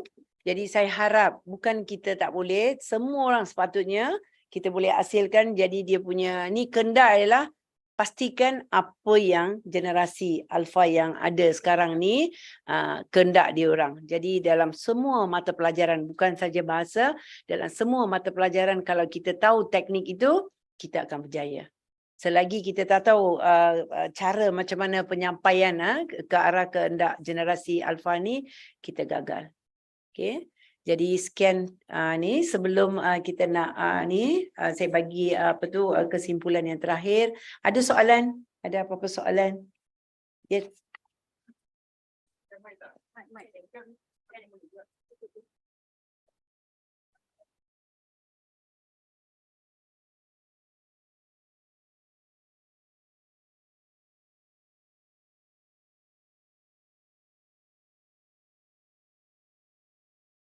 Prof. Saya nak tanya soalan sedikit. Saya Samsul daripada Department of Tourism. Jadi saya nampak pendekatan ni boleh digunakan dalam pelbagai bidang, bukan saja bahasa kan. Tapi cuma saya nak tanya pendapat Prof lah. Kalau generasi alpha ni nanti dah masuk universiti kan, adakah kita perlu menukar kita punya textbook supaya menjadi begini, warna-warni, singkatan, shortcuts? Macam mana pendapat Prof? Yes, Terima kasih. terima kasih Doktor. Memang satu soalan yang ni kita jangkakan satu masa nanti alpha, iaitu generasi alpha akan di depan mata kita lah di dewan inilah. Jadi masa tu memang keperluannya kalau kita tak terapkan, jadi semua fakta dari segi pemberian kuliah ke nota kuliah dan sebagainya, kita kena terapkan benda ni. Artinya dalam tourism sendiri kalau ada buku-buku panduan apa tu buku-buku yang guide kan untuk ni diorang dalam bentuk macam ni lah, gambar, bukan tulisan dia padat, kita ambil kata-kata kunci dan sebagainya dalam bentuk grafik supaya mereka suka benda macam tu. Daripada kita buat buku secara rinci tentang sejarah dan sebagainya, mereka tak nak. Artinya dari situ kita nampak. Jadi keperluannya yes, kita kena ambil bentuk-bentuk yang tadi saya tekankan lah, inovasi dalam bentuk grafik daripada kartun dan sebagainya, dan itu lebih menarik jiwa mereka dan mereka akan fokuskan lah. Dalam mana-mana macam panduan dalam tourism pun kita bolehlah kita gunakan macam X, Y, Z pun sekarang di universiti pun mereka tak nak baca. Mereka kalau kuliah dan sebagainya mereka tak nak beli buku pun. Mereka tak nak. Sedangkan alpha belum lagi. Yang Z sekarang yang depan mata saya dekat sana kuliah pun ada ni murid, dalam 100 murid yang ambil pun kalau kita nak suruh beli buku, dia orang tak nak beli buku. Walaupun buku tu dalam, kalau kita mudahkan buku tu dalam bentuk grafik dan sebagainya, baru dia bergerak. Jadi komponen yang saya terapkan tadi itu memang akan bantu dan itu akan memudahkan lah. Dan menyenangkan cabaran, mengurangkan cabaran kita bila kita berdepan dengan murid-murid alpha ni, generasi alpha. Okay. Prof? Ada? Saya. Okey. Okey, selamat tengah hari. Okey, saya nak tanya, untuk generasi alpha, mereka lebih cenderung menggunakan teknologi. Okey. Berbanding kaedah konvensional seperti buku teks. Yep. Okey. Apakah perubahan yang boleh dilakukan oleh penggiat buku di Malaysia untuk memastikan penggiat buku di Malaysia terus relevan? Okey, artinya penggiat buku artinya penulis lah yang kan penulis sekarang. Kalaulah penulis sekarang artinya kebanyakannya berada dalam X contohnya lah, ataupun yang sebelum generasi kita kan masih ada kan 70-an semua tu. Kalau giat artinya cara penyampaian mereka kalau tidak ambil kira generasi alpha ni, caranya akan bentuk cara yang mereka nak tulis, pemahaman berdasarkan pemahaman mereka. Jadi bila tulis ada tak benda tu akan berlaku ataupun berguna kepada generasi. Malangkan X, Y, Z pun tak pakai, Z pun tak ada lagi. Padahal yang generasi alpha ni langsung tak ada. Jadi penggiat buku ni lebih itu yang kata dia kena fokuskan kepada siapa tu generasi alpha, dia kena ambil kira semasa dia nak buat buku tu dan ciri-ciri apa yang perlu ditekankan dalam buku tu mengikut kehendak generasi alpha, baru dia kena tulis. Kalau tak ada benda ni tidak diambil kira, kita suka satu masanya buku tu memang kita nampak sekarang. Bukunya tak. Dekat peringkat universiti pun kita dah nampak dah pergerakan dengan ni, buku rujukan dan sebagainya untuk golongan Z tu, langsung kita tak boleh dah. Tak boleh tulis dah buku-buku. Jadi di universiti pun kalau penulis sekarang nak tulis, mereka tanya berapa buah buku nanti akan ambil oleh penulis. 500 ke, 1000 ke dan sebagainya. Sebab kita sendiri tanggungannya penulis sendiri kena jual buku-buku tu. Jadi ini situasi sekarang lah. Kalaulah penggiat ni kalau nak teruskan nak memberi sumbangan dalam aspek dalam bidang penulisan tu, satunya terus fokuskan kepada alpha, generasi alpha, apa mereka nak, ciri-ciri dia. Walaupun kita ada knowledge yang tinggi, artinya pengetahuan yang tinggi untuk ni, tapi kita gagal. Sebab kita tak bagi mudahkan ilmu yang kita ada tu, mudahkan pada mereka tu dalam bentuk yang kepelbagaian tu lah. Jadi itu satu cabaran lah. Memanglah yang X ni nak tulis buku ni untuk generasi ni masih ni Artinya kita kena ambil lah dari segi aspek teknologi, aktiviti, simbol dan sebagainya. Saya rasa tak ada masalah. Sebab kita ada ilmu tu. Cuma kita kena pecahkan kepada elemen-elemen yang saya beritahu tadi. Jadi 18 buah buku yang kami buat ni memang laris. Memang dia nak. Sebab buku tu dah ada dalam bentuk komik, ada dalam bentuk warna-warni dan sebagainya. Tak ada uraian padat. Kita gunakan akrostik dan sebagainya, memang dia nak macam tu. Jadi kita masih adalah, cuma kita ni semua padahal boleh buat buku tu, tak ada masalah dalam bidang apa pun. Tapi kita kena tujulah ciri-ciri itu. Fokuskan pada ciri-ciri itu. Ada? Okey, teruskan. Okey, selamat tengah hari Prof. Okey, baik. Saya Julaina.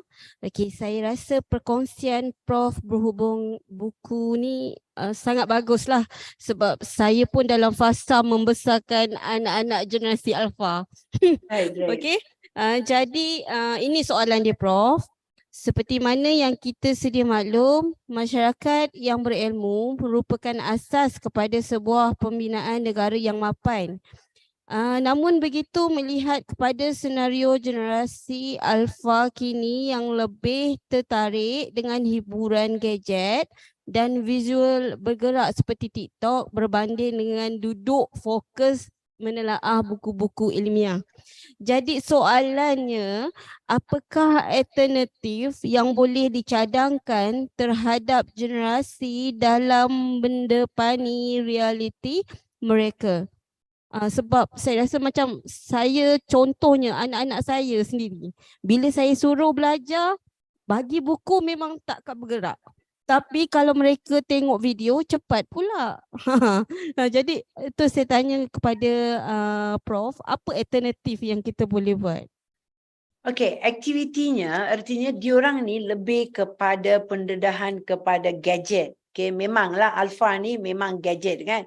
Jadi pendedahan aktiviti-aktiviti ini, kalaulah sekiranya kalau aktivitinya kita dah ada dekat rumah, ada komputer dan sebagainya, laptop dan sebagainya, kita boleh ni sesuaikan dengan kita sendiri cari. Sebab sekarang dah ada banyak aktiviti dalam dalam laman sesawang kan. Jadi itu satu, artinya semua aktivitinya Google saja semua kita boleh bagi.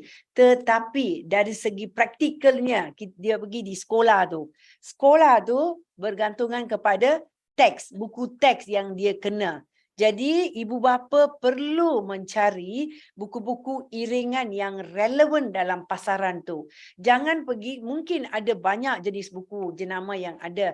Tetapi ibu bapa sendiri kena kaji, ada tak dia memenuhi kehendak anak kita. Kalau tak ada buku tu dibagi, mungkin mereka tak akan. Mereka akan buat sekadar arahan dan sebagainya, lepas tu dia ketepikan.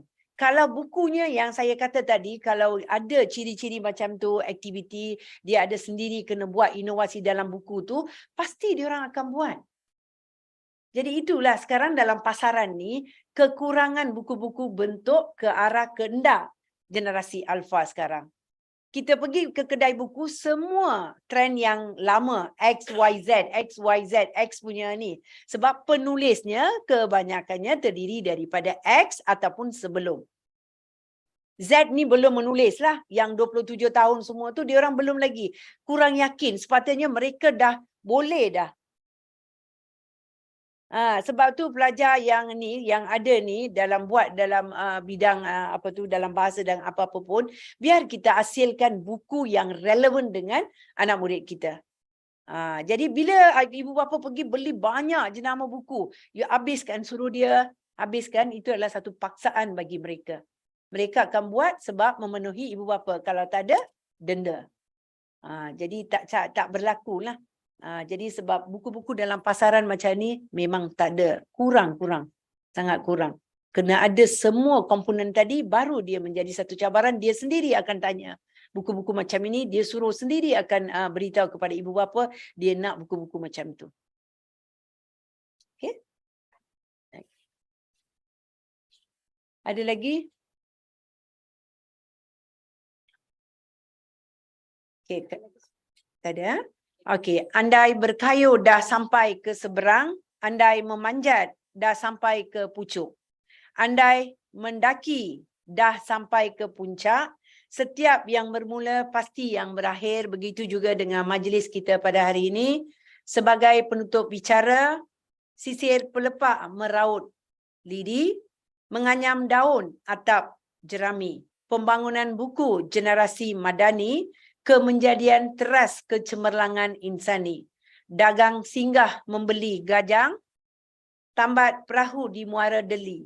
Kalau ada umur yang panjang, boleh kita berjumpa lagi. Sekian, terima kasih.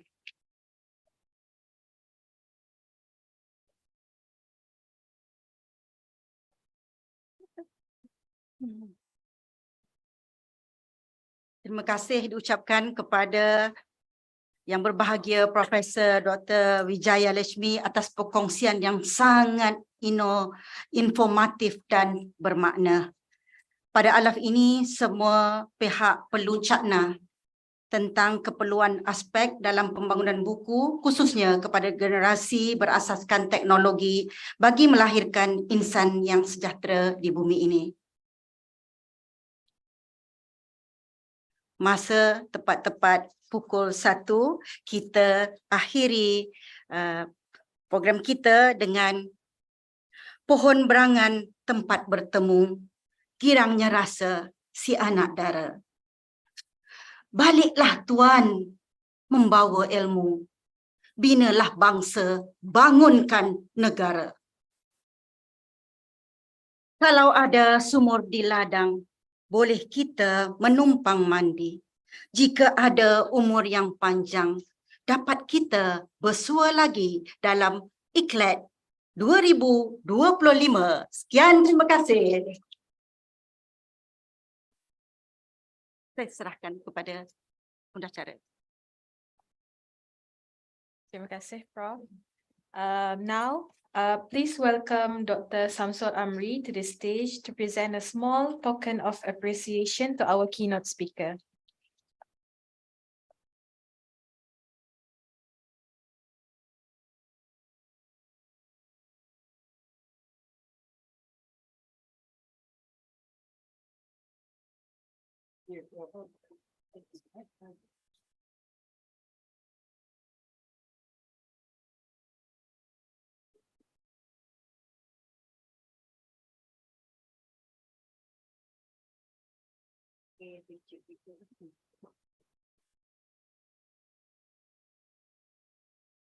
Okay, so terima kasih, Prof. Okay, so we have finished our first session in the morning. So I would like to read some announcements for the participants. All participants may proceed to take your packed lunch at the classroom 1 and 2. And next, you may view and read the poster presentation via the link that have been provided. And for your information, our next session will start at 2 p.m. Thank you. Assalamualaikum warahmatullahi wabarakatuh.